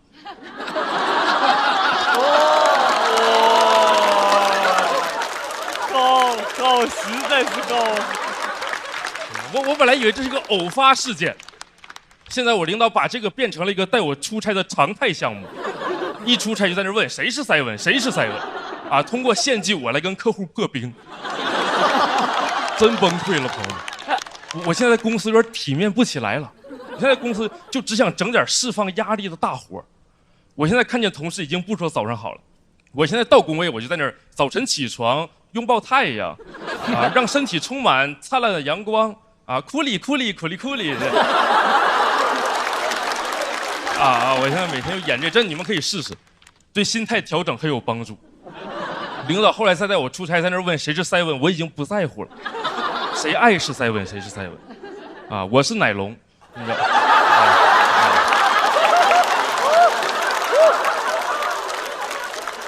人释放，感觉世界都美好了，又开始有一些勇气说自己领导了。我说实话，他脑子确实有点问题。开玩笑，我今天比较 peace， 我不会直接吐槽他。我想给他买个电脑，真的朋友们，我真的想给他买个电脑。因为总是用手机微信预览我的 PPT， 然后说我格式不对。这是真气，真气人是吧？但我为这个事情吐槽太多了，朋友们，因为我真上班，我知道有解决办法，转成 PDF。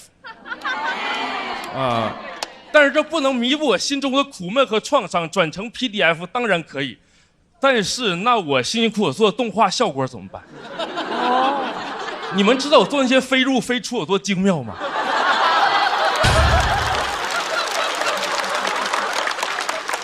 还有那些旋转和放大，我站在那个会议室里看这个枯燥无味的 PDF， 满脑都是自己 PPT 里的动画效果，满脑子都是，满脑子都是。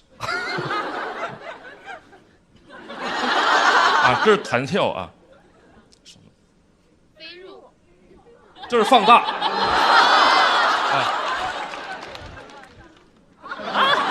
这是精神病啊，这个是那个1974年第一次东南亚打自由搏击就获得了冠军，真精神病。7怎么了？没事啊，是我最近上班刷短视频，我现在就这样，我现在就想整点抽象，我觉得会让人很有生机和活力。我这几年上班的时候发现，很多朋友刚来的时候像 PPT， 活蹦乱跳，过几年就变成 PDF 了，不犯错，但是也不会动了。真的，我还是希望大家保持活力，都能鲜活一点，做个 PPT 人。就你别管别人说你格式对不对，咱们把自己的动画效果留住。其他没什么想说，主要就是想说感谢聆听，谢谢观赏 ，thanks。然后最后也给自己加了个动画效果，我准备这么下去谢谢大家，我是7，讲完了，拜拜。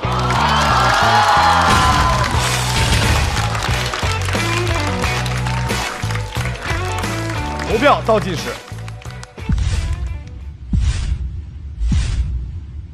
再次掌声送给7。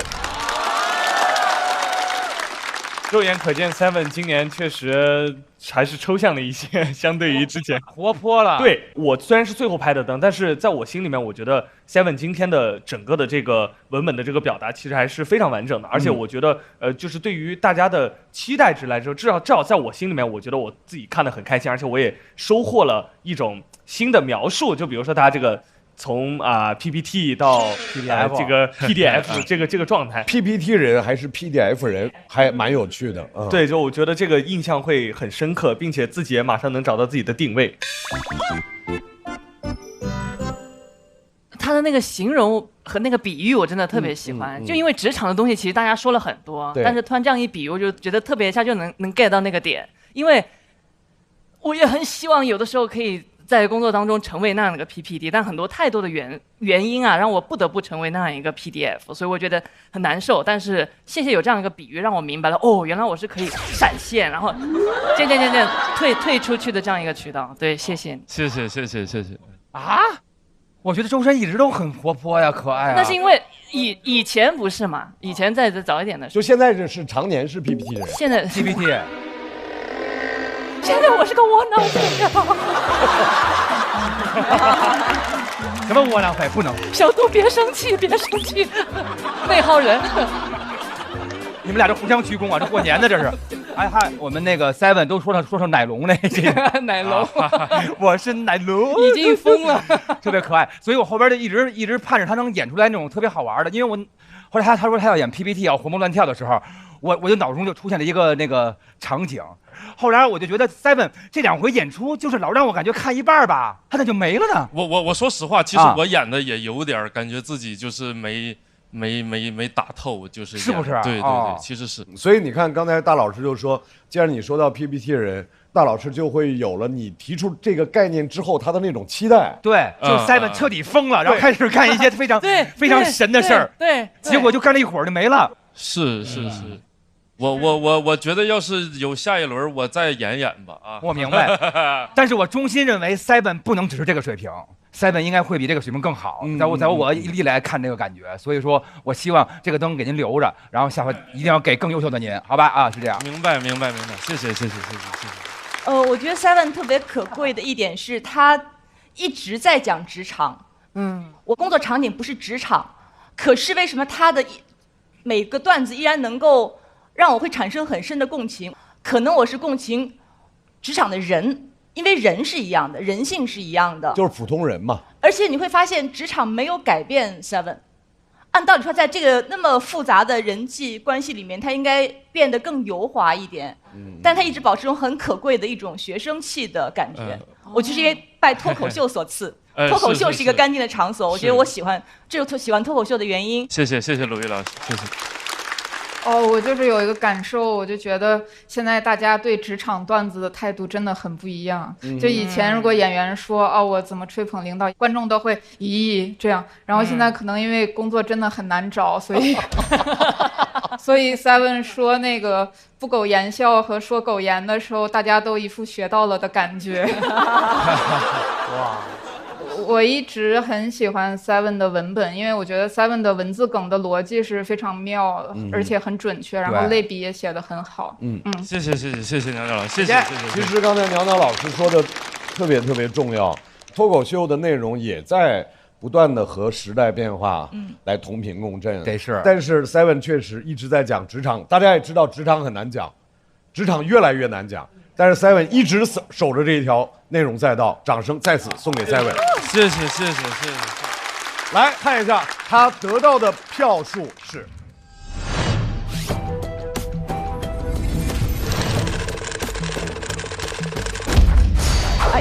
179， 350票。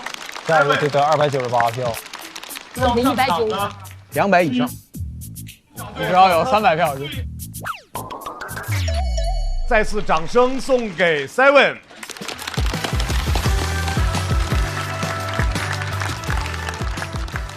而这一小队最后要上场的是一位新人演员，让我们掌声有请00后的小人儿，专讲小事儿，小五。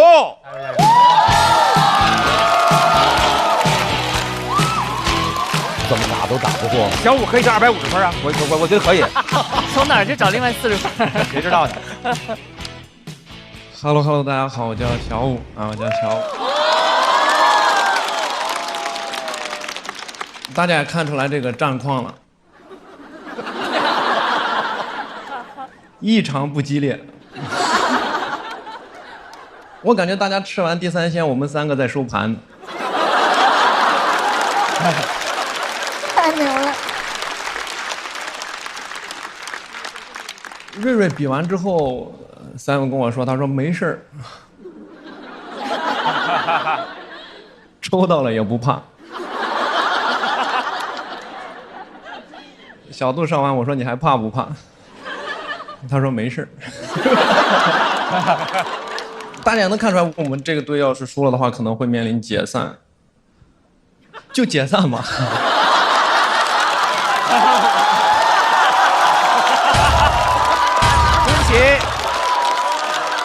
恭喜解散。我们开礼花呢，嘣。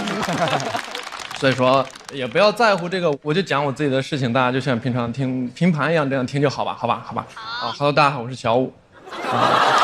已经3个灯了，还没开始呢。哇，好深啊！你先拉到他的气上。讲一个我自己的事情，我在生活里面其实是比较怕痛的一个人，但我比较好面，我一般就忍着不说。我上高中的时候上高中的时候打篮球，上篮的时候被对方拍了一下手，我中指这个位置就有点骨裂了。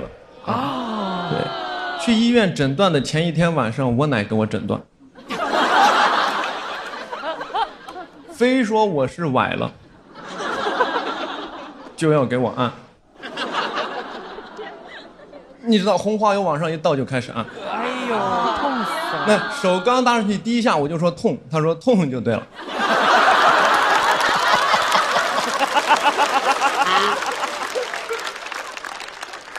边按边说那个什么痛则不通，通则不痛。我说这句话能放在这儿用吗？我的天！就这么给我按了1个多小时。啊，很多人都不信，说1个多小时也不反抗一下，反抗了，没有用。为啥？他用腿把我这个手锁住。你们看过那个巴西柔术吗？啊，那脚卡到胳肢窝里给我锁住啊！我本来只是叫痛，我后面只想叫个开锁。这么给我按了1个多小时，朋友们不吹不黑啊，我就叫了1个多小时，叫到最后都没有唤醒他内心的良知，按到最后都给他按出自信了。为啥？开始反过来问我来了，他说：“哎，你怎么不叫了？”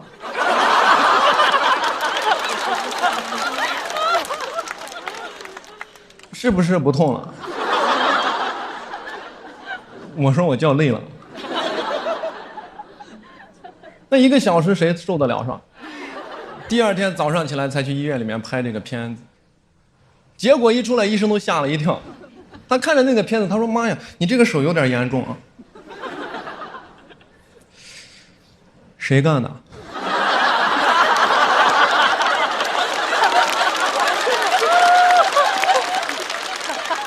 我说你要是现在问的话，我不知道。他说你这个要早点来，早点做手术。我说你开玩笑，我早点来都不用做手术。他说那肯定要做，不然会有这个2次创伤。我说3次。最后给这手里面打了2根钢钉进去。对。拔这2根钢钉的时候，朋友们遭了老罪了。为啥？因为我特别讨厌这个医生啊，他带着答案问你问题，那就等于没有征求你意见，对吧？他看见这个伤口不大啊，他捏住了，他说：“哎呦，你这个就不用打麻药了吧？”我说：“你问我。”哎，他说句毫不相干的话，他说：“没事，男子汉大丈夫，不用打。”我说：“你急我。”朋友们，我那年17岁啊，17岁什么年？你最受不了谁激你了，对不对？你再说2句，你把手割下来都不用打。我后面怀疑当年关羽刮骨疗毒的时候，是想打麻药的。华佗非在旁边说：“哎，我治了那么多人都不用打，将军你打不打？”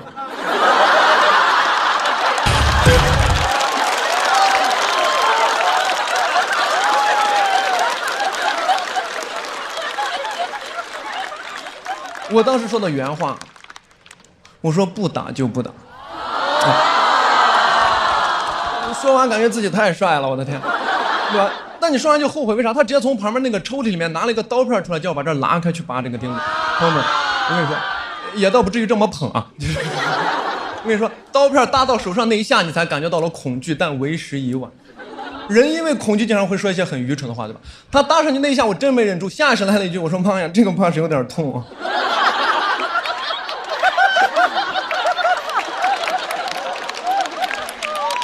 笑死了这个。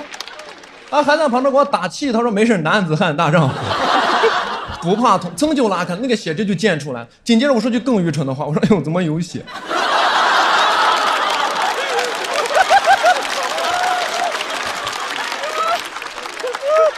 我不是说我脑子有什么问题啊，就这种情景，就是关羽来了，当时也是痛得脸红。不过是因为他脸本来就红，没看出来，你知道吗？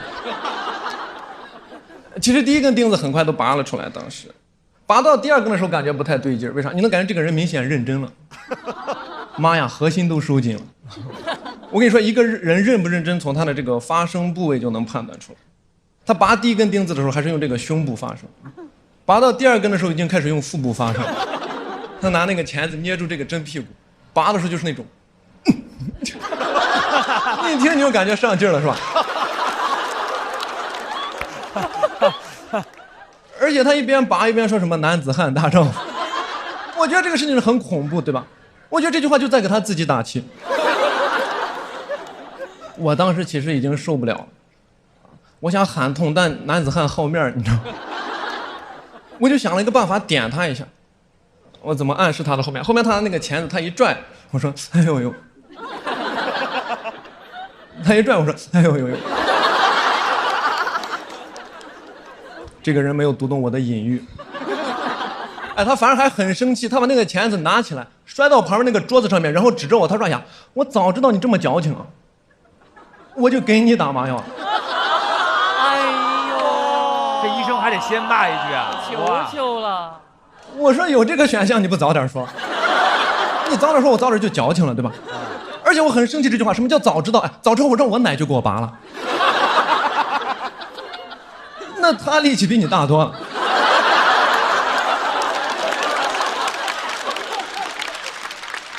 这个人他不会关心你的这个感受。我当时手还在流着血，他转身去了另一个科室，半天回来拿了2管麻药，摔在我面前开始问我问题。他说：“哎，你现在打不打？”我说这个问题很难回答，对吗？因为当时把我给问懵住了，我也不知道我这会儿该不该打了。我实在没有办法，我就问我爸爸，我还有个爸爸。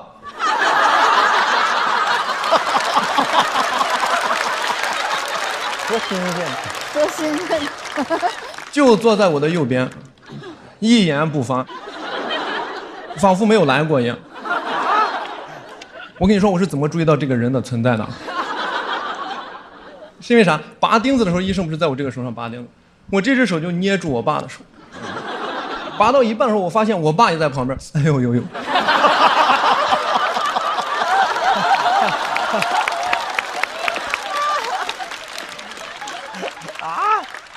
征求他的意见，思虑良久，他看着我的眼睛，他说我都行。我说那我也都行。他听出来我有点不开心，他说那要不咱就不打。我没想到一个人能连续2次猜中错误答案。他的理由也很清晰，他说因为打麻药也痛，所以为了降低疼痛的总成本，最后决定不打啊。我跟你说这句话我第1遍都没听懂。但我最后还是忍着把第2根钢钉还是拔了出来。就在为这个事情到这就结束了，没有，还有最后一个环节，就是要给上面倒酒精消毒。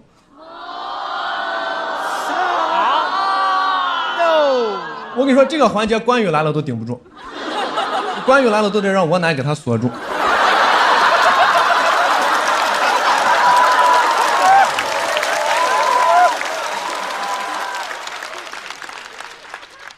但其实倒上去内下还不痛啊，是因为手已经拔钉的时候已经麻木了，对，已经麻木了。但是有种不一样热热的感觉手上，但心已经凉透了。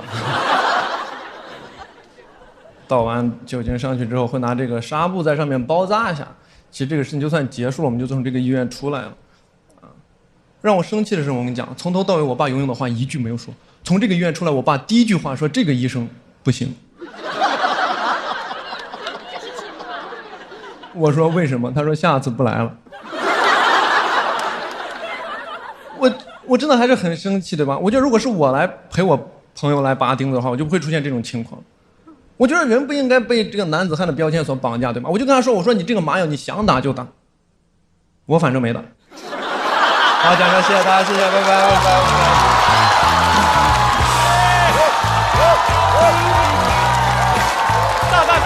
拜。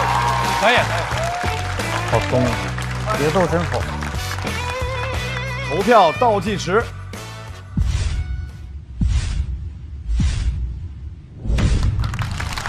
谢谢。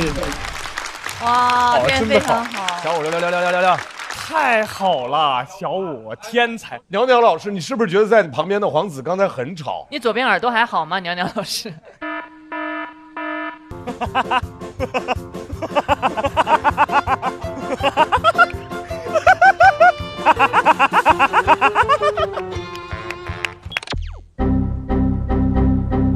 没有我喜欢所有帅哥，没有。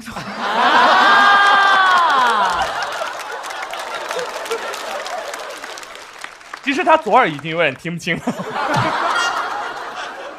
首先，我觉得确实很少有，真的是我们在现场真的是见到什么叫把别人的快乐建立在自己的痛苦之上，因为真的这个好痛。但是，对，我真的觉得小武今天太棒了，超棒，他的整个节奏就是平均是每2.5个字一个笑点那种感觉，就是太棒了。对，说最少的话，最慢的语速。哎，小武，你知道大老师一直在问啥？大老师一直在自言自语。他爸在干嘛？他爸在干嘛？他爸在干嘛？说句话呀，但是真的就是因为那一句说男子汉就不能怕这个，对，就是你有杠，这是真的事儿，对不对？对，哇，太厉害了！哇，我之前碰见过最狠的一回，就是说他给我做针灸的时候，他拿出一个就是蜈蚣，然后这块切一小刀，然后让那蜈蚣钻进去。哎，也是说男子汉，我当时眼睛都没眨，直接晕过去了。然后呢，直接，男子汉不能怕，但是可以晕。但是他当时还有爸爸在那儿，这件事儿如果是真实发生的话，哇塞，真是应该开直播。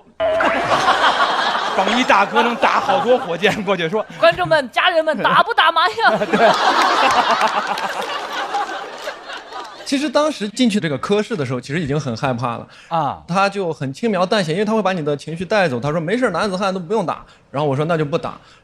然后他刀片其实就是完全是那样，他刀片放上去了。我说我想知道，因为那个听起来就这么疼，是不是超级的疼，还是疼到已经没有知觉了？是超级的疼，但是我一般讲的时候都没有把这些讲进来嘛。但其实是挺痛的。然后痛完之后会就是把这个事情结束之后，根本就忘了当时痛，只会跟别人说这个特别厉害，就是没有打麻药特别厉害，就是为了这一刻，是不是？10年以后我要站在台上拿这个讲当段子讲，倒也不至于的。喜欢，而且小武就上一次他在说的时候，我还稍微有点替他紧张，会觉得哎，他会不会在台上会有点担心啊？对，上回有这样的状态，但这一回就感觉你特别放松，然后还是保持那种想跟你说不想跟你说太大声儿，所以就这次状态我特别喜欢，而且你的段子里面其实没有说疼，但所有人都在替你疼。因为我也没想到观众其实是，可能是我讲这么多次来观众最能共情的一次，我之前都觉得。正常，然后突然发现观众其实很能 get 到你那个痛。你在哪儿讲？这个都疼死了。正常啊。就是因为我会隐去一些关于痛的描述，所以说观众听还好。然后对，他特别疼，然后突然说一个笑话，让释放那个痛感。是的，一下就会更加倍。但在现场我应该也会跟你说男子。我特别喜欢这一篇，我觉得小武这一篇就这一篇的文本和他表演。是完全够进半决赛或者总决赛的真的非常好，好高的评价，我觉得非常好。他的好一点就在于他其实全篇就讲一件事儿，对，就去看这个手，就讲这一件事儿，疼，但他对于疼的处理，我觉得非常好。他引发了我们集体的对于痛感的那感觉，会觉得很疼，但没有太疼。为什么？因为你再疼的话，它会影响到你笑。所以小武的那个分寸感非常好，是的，里面有很多细节，后面的 callback 很妙。奶奶又把那个人把关羽的那个胳膊给锁住了，锁住。然后他其实还有一些人物是未来的，他的段子里面可能会出现，他奶奶、他爸爸，对，都极具喜感的人物，大家期待就好了。我觉得小武的确未来未可限量。哎呦，厉害！谢谢你们，谢谢。比较好奇小武的创作方式，就是因为感觉你的对话写得特别好，但是就是很少有演员能一直他说我说来回这样，然后每一句都让观众觉得有意思的。我创作的时候呢，是会先在台上讲场景，然后如果有笑点的话，我才试着把它返回成稿子，这样的话会有我的这个语言体系一点，然后会跟观众距离可能会近一点，所以说这个就是我的创作。我参加这个节目3年，没见过这么有观众缘的，但内容还这么好。这回小武演得太好了，我觉得这些新人玩几回就成人精了，就咣叽一下他就会成长特别快，也许后边会给小齐这帮人带来很大的压力啊。这小子反应太快了，上去那现挂一响了之后解散吧，那一下就一下就把场子炸开了。我们这个队要是输了的话，可能会面临解散，就解散嘛。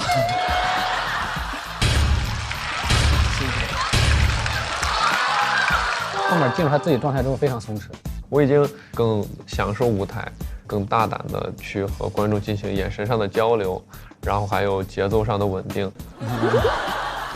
小五给我的感觉就是他已经找到他自己的风格，他就是讲小事儿，就在台上，慢悠悠的、轻轻的去说。我的经历和我的年纪也对生活很难有一些就是大家理解的意义上的总结。我自己只有对生活的视角。这都是外卖的袋子，拿一个大一点的袋子。这个袋子本来质量就很好，就不用再买那种这样给它挂着。酸奶的盒子为什么放这儿呢？因为它质量很好，我就想着看两个花什么的当花盆。这个柜子，你看着它是一个柜子，它其实是一个饮水机。然后呢，你看它是个拼音的，但是这个桶很丑，能看出来这是花盆吗？把花盆倒置，然后这样的。你看这个小巧思就很好，对吧？这个是我种的鹿根，也就是生姜。我想把它放在这里防蚊虫。啊？我觉得我闻起来挺难受的，蚊子闻起来肯定不受。这个也是有香味，还喜欢。然后还有这个，它是呼应的。这个是我的棉花，我为了划算，我买了一束棉花。这个棉花其实也是挺不错的，因为它很好看。你看它特别像那个山竹，你知道吗？像山竹。然后像那个猫的那个爪子，你这样它也属于采奶这一块的。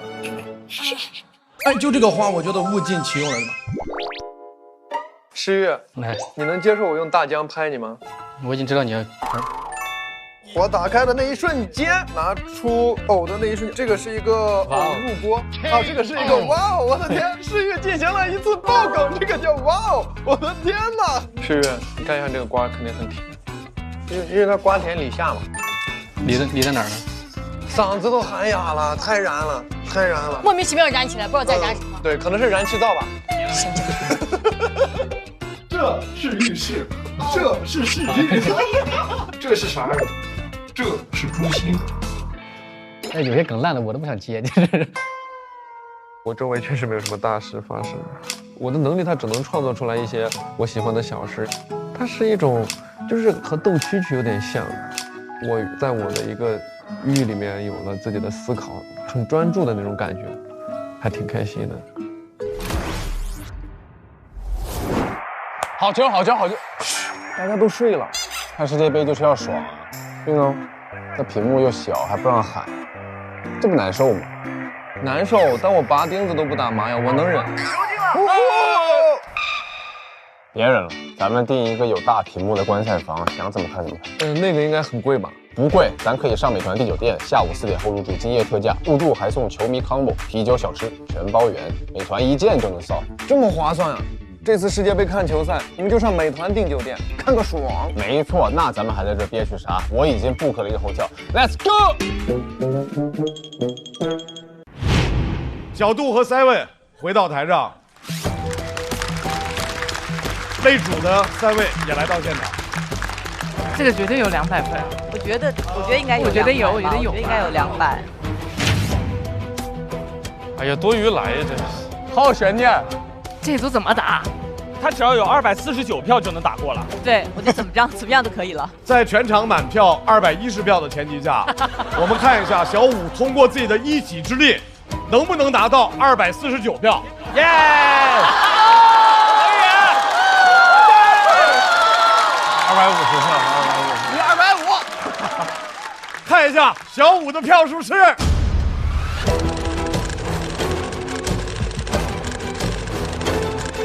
冲啊！哇！200，对。可以，这个分儿对的。这个真的值得。小五拿到了201票，这支小队的公类总分551票，所以我们再次宣布，在2组结束之后，第3签仍然是擂主。非常不错。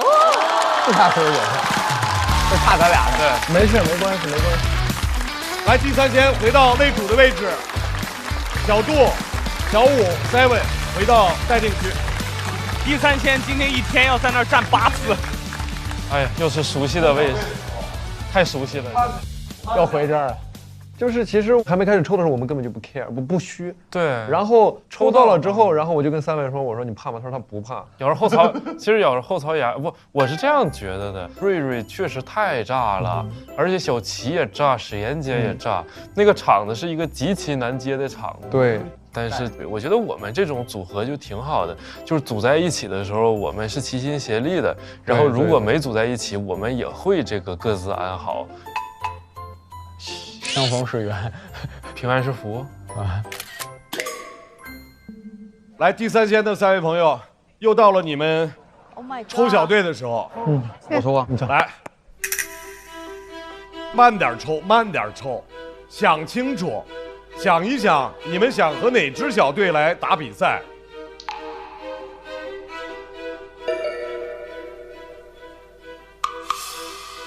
喂，喂。针锋相对，好紧张，看一看，我们来看一看，第3仙现在选择出来的这支队伍是，哦，白小白，好，相对，那就什么意思？现在果然到了，不是下午吗？这个也很有嫌疑啊。第3仙最后选出来的对战队伍是小快、陈小静、白小白。现在马上就有。加油！加油！哎，行。喂，相对，针锋相对，好看。这就开始了。快哥炸死他们！请3位来到打擂的位置。这支队伍直接给自己的团队起名为小白组，他们3人的身份分别是创业小白小快，他是白创业，根本就是根本不是复仇小白陈小静，以及歌手白小白。而率先要上场的这位，哇，近几年生活经历了很多的变化，掌声有请小快。我们穿过这个路口，就到我们的剧场了。他们，你到那儿一问，都没吃饭，你信吗？为什么？不知道，每次我问他们吃饭没吃饭，他们都说没吃饭。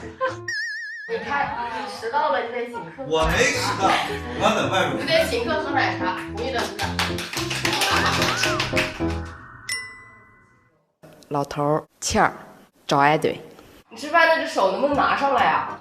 为什么拿上来啊？你要不在我家会被我妈妈骂的。为什么你一个人可以吃2份饭？这个是他吃剩的，还吃了2个员工的鸡鸭蛋。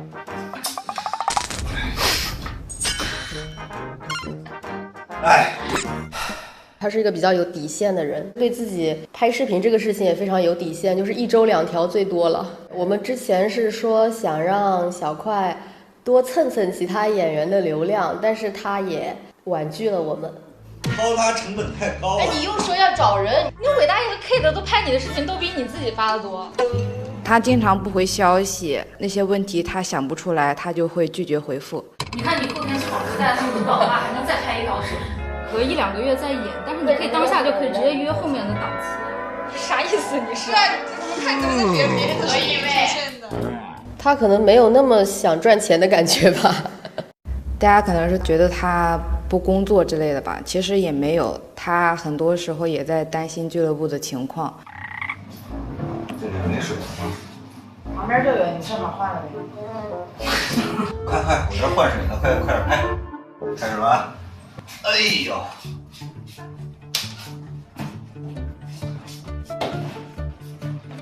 别说有镜头的时候啊，手没那么沉了，你知道吗？我希望老板比赛加油。我们还等着拿你好多轮晋级红包呢，一定要走到最后。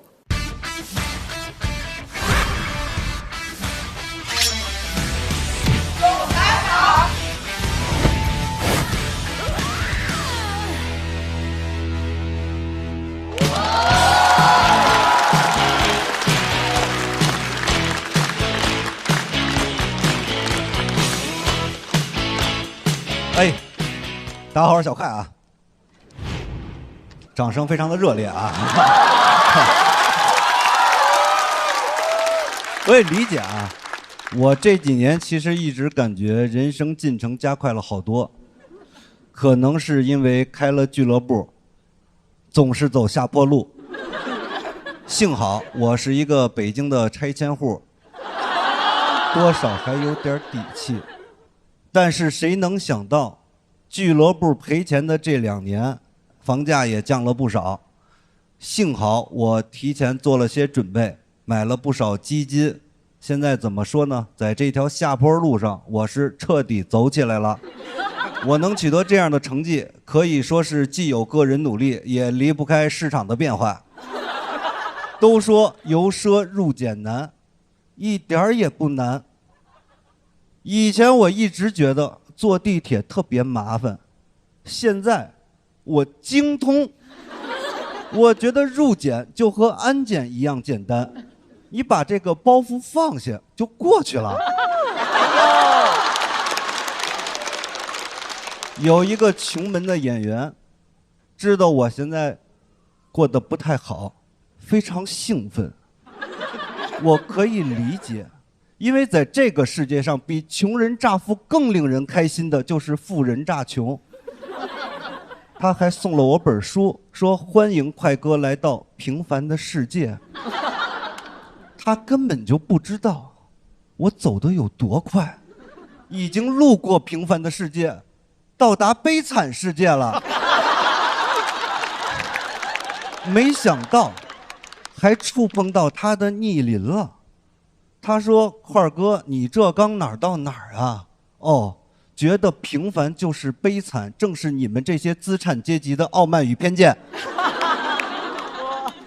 当时我真的非常羡慕这些贫穷的脱口秀演员啊，他们习惯了悲惨，悲惨就变成了平凡，而我本可以忍受贫穷，如果我未曾见过拆迁款啊。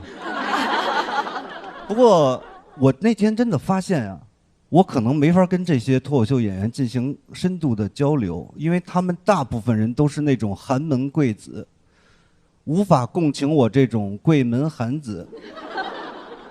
但是现在大家都一样了，我们都靠脱口秀实现了阶级的跃迁啊。反正这2年是我的人生低谷，我真的发现啊，命运决定性格。赔钱的这2年，我比以前谦卑了好多。现在在后台见着那些年轻有为的脱口秀演员，哎，情不自禁的就开始谄媚上了。哥，这段子怎么写的这么好啊？什么时候去我们俱乐部支持一下呗？这位哥哥小我7、8岁，轻描淡写的说：“现在不演小剧场了啊。”他还问我为什么俱乐部赔钱还一直坚持做下去。我想了一个万全的答案，我说人就应该做难而正确的事情。他说那你为什么做难而错误的事情？我跟你讲，那段时间我真的不愿意跟任何人社交，我把所有的精力都投入到运营俱乐部上面。我那个努力程度，我的合伙人看了都心疼，说块哥你不要这么努力了，咱们能少亏点儿。这导致我那2年情绪一直都非常差，每天都特别的烦躁，烦到什么程度呢？就早上起来一睁眼就开始骂自己，怎么又醒了你啊？你看这个梗啊，能笑的这2、3个观众，都是经历过人生低谷的，没笑的朋友呢，别着急，好不好？那一天到来的时候，你们会感谢我的啊。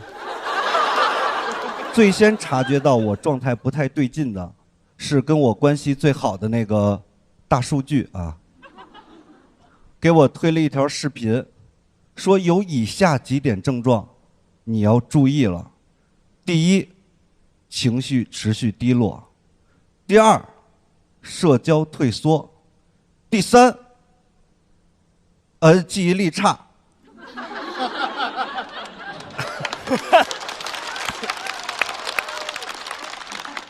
第4，自我怀疑；第5，无法理解别人的感受。你知道，当这些症状明确的列在我面前的时候，我已经拿最好的心理做了最差的打算。我说：“哎呦喂，抑郁症这个赛道不会让我闯进来了吧？”视频接着说：“有以上几点症状，说明您属于轻度智障。”这也太荒谬了。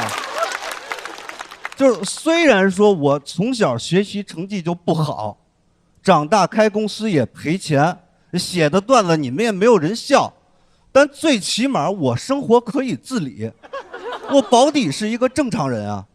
视频又说，由于生活可以自理，轻度智障经常被当作正常人看待。我不知道你们能不能理解我刷到这条视频时的感受啊。我是希望大家可以理解的，因为如果无法理解别人的感受，就是轻度智障。我真的是发现呀，命运能够决定性格。我自从刚这段是不是讲了？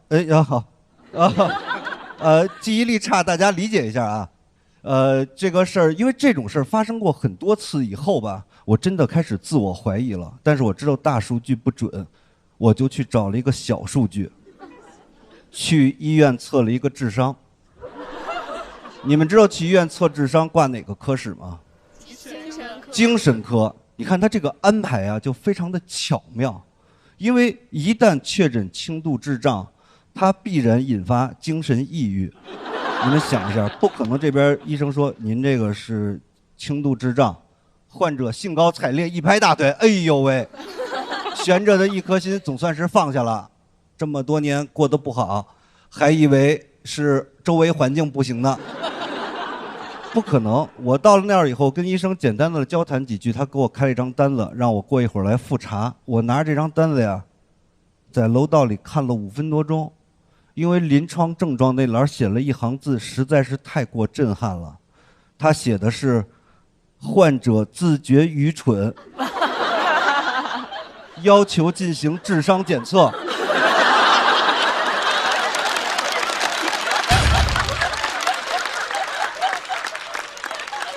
我在这儿看着看着吧，突然间感觉好像不用测了。你们想啊，他写的是患者自觉愚蠢，那是不是说明医生不觉得我愚蠢？我觉得我太聪明了。后来检测结果也证明了这一点。结果出来以后，我第一时间给我的合伙人发微信，我说今天呀，我去测智商了，高达126。他问了一个问题，就暴露了他的态度。他说花了多少钱？我说1200。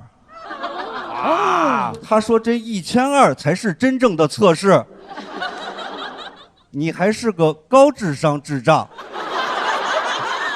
我周围的人都不相信我智商这么高，因为大家不会相信智商测试的结果，大家习惯用事情去测试一个人的智商。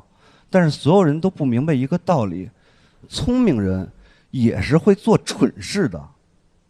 不相信对吧？我认识一个智商不亚于我的人，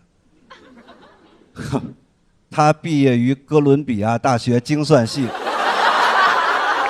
呼兰拿过脱口秀大王，长得很像一只小浣熊。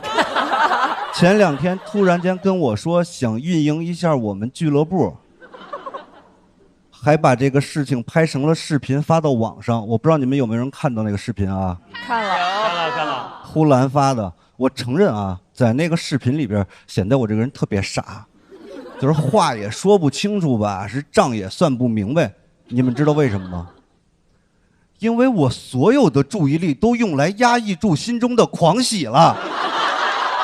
当时那个场面就是，但凡我显得精明一点，呼兰就入不了这个局了。你知道现在是什么场面吗？就是呼兰每天在深圳带着我们俱乐部的员工，每天在那儿商讨方案、开会、拍视频宣传。那个场面怎么说呢？和3年前我刚去的时候一模一样。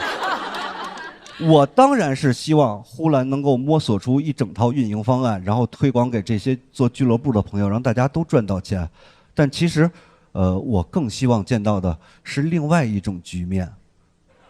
一种能让咱们大家都受益的局面。因为我相信啊，今天现场的所有观众应该都和我一样，不是生活中特别成功的那种人。但是不要紧，过成这样，不是咱们的问题，是这个世界的问题。但是怎么样才能证明是这个世界的问题呢？只有比咱们都要聪明的呼兰的失败才能够证明。你们琢磨琢磨这个事儿啊。等这期节目播的时候啊，呼兰应该已经运营我们俱乐部1个半月左右了。再说太多祝福的话呀，显得我这个人性不太好。我最后就说3个字，走着瞧啊！给我讲这儿，谢谢各位。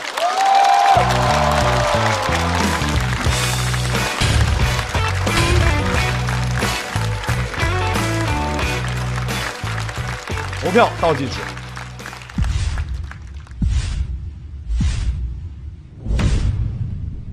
来，再次掌声送给小快。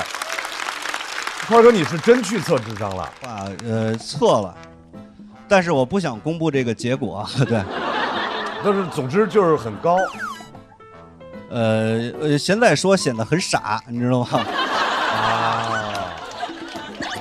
但是我没明白的点就是说，呼兰接了您这摊儿之外，就是说是您是撤了，还是说他经营的好之后也会让你更加受益呢？就是他的身份是什么？现在开花，他现在相当于是在运营我们这个俱乐部 CEO。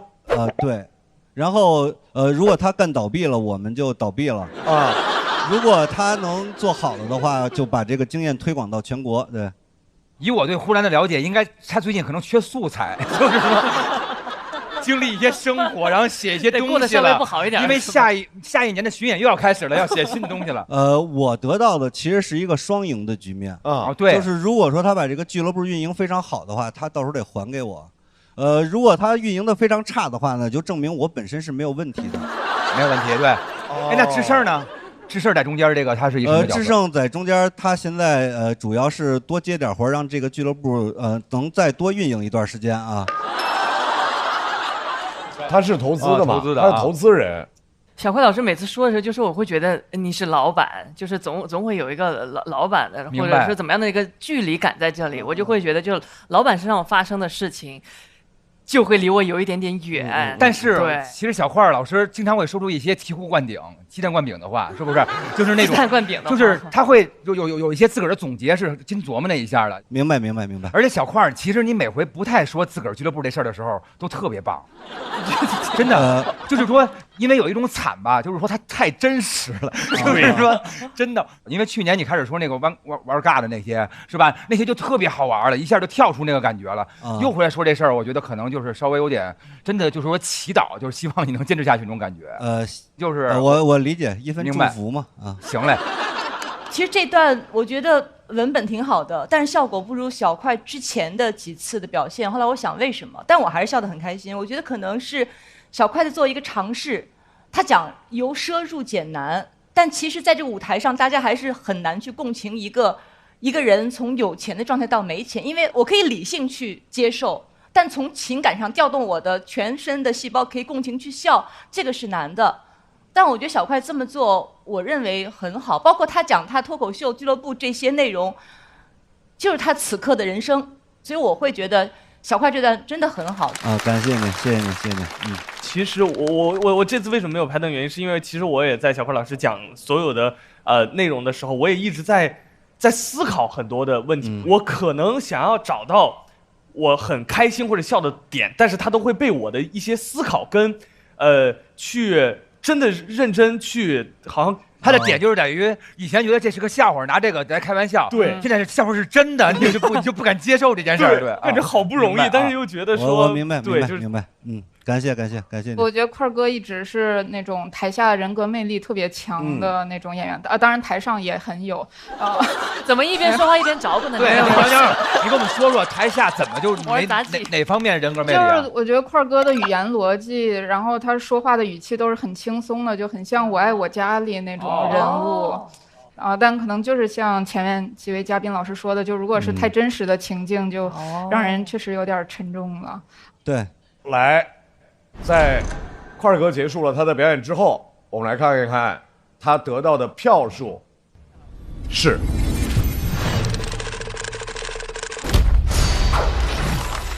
来，谢谢小块给我们带来的表演，请小块回到自己的队伍来等候。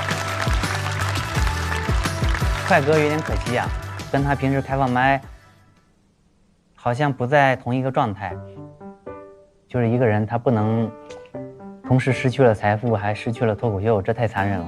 快哥很爱冒险，因为他会尝试很多开放麦里尝试很多冒险的话题、冒险的逻辑，他会写很多文字梗，别人也帮他加了很多好的文字梗，他故意没用，怕影响到他精妙的逻辑线条。但这个逻辑线条，观众前面一掉，后面一环扣一环，他掉了没了之后，就整篇就有点掉了，很冒险。快哥很爱冒险。小块儿，你回来管吧，我去比赛。这支小队要派出了下一位演员，加油吧！曾经是效果的老员工，在上一场的表演当中对前上司贴脸开大，让人觉得哇，好解气啊！让我们掌声欢迎重新归来的陈小静。我改完 PPT 会建一个文件叫最终版，后来发现不够，因为老板老爱加东西，又有最终版之真的最终，最终版之真的最终改完别动，最终版之真的最终改完别动，用这个，但啥都想加不一定好，所以我欣赏能精准做减法的人，就像海天博盐系列，减掉30%的盐，但保留鲜味。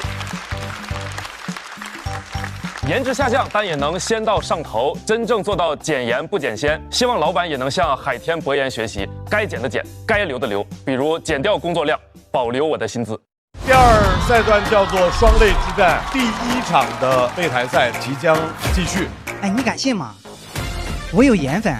那么做就像是抽风了。学坏了，我跟你说，学坏一出来，你背叛了队伍。还是要接纳真实的自己。这个事儿吧，与其反思自己，不如指责结构。每次看不了别人好。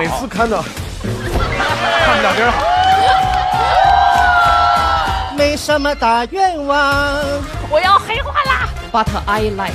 女人你在玩火，然后呢？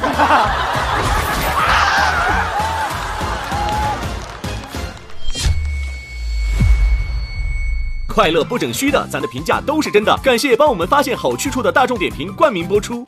番茄是个宝，茄皇错不了。感谢约一颗阳光番茄在里面的茄皇联合赞助播出。颜值饥渴，鲜满10分。感谢颜值下降但鲜味爆表的海天博盐特约赞助播出。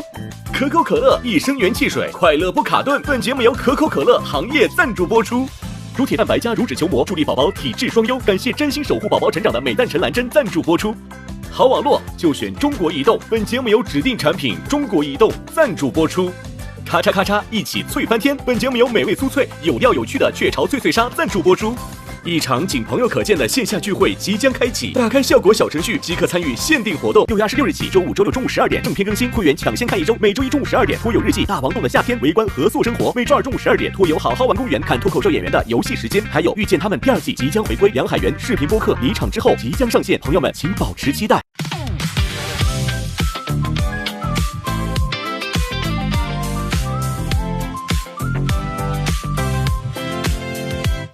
又带着冷笑话出现，幸好只有我懂你的笑点，不用解释，一个眼神到位，不用装完美，做自己才最宝贵。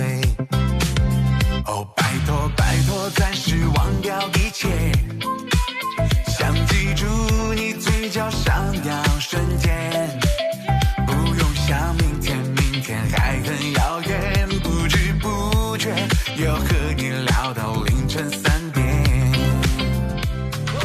烦恼往外跑，今夜有你们真好，这是我们的约定，祝你今夜过得开心，就要朋友朋友哦朋友，就要和你聊一整宿，就要笑声传遍海洋。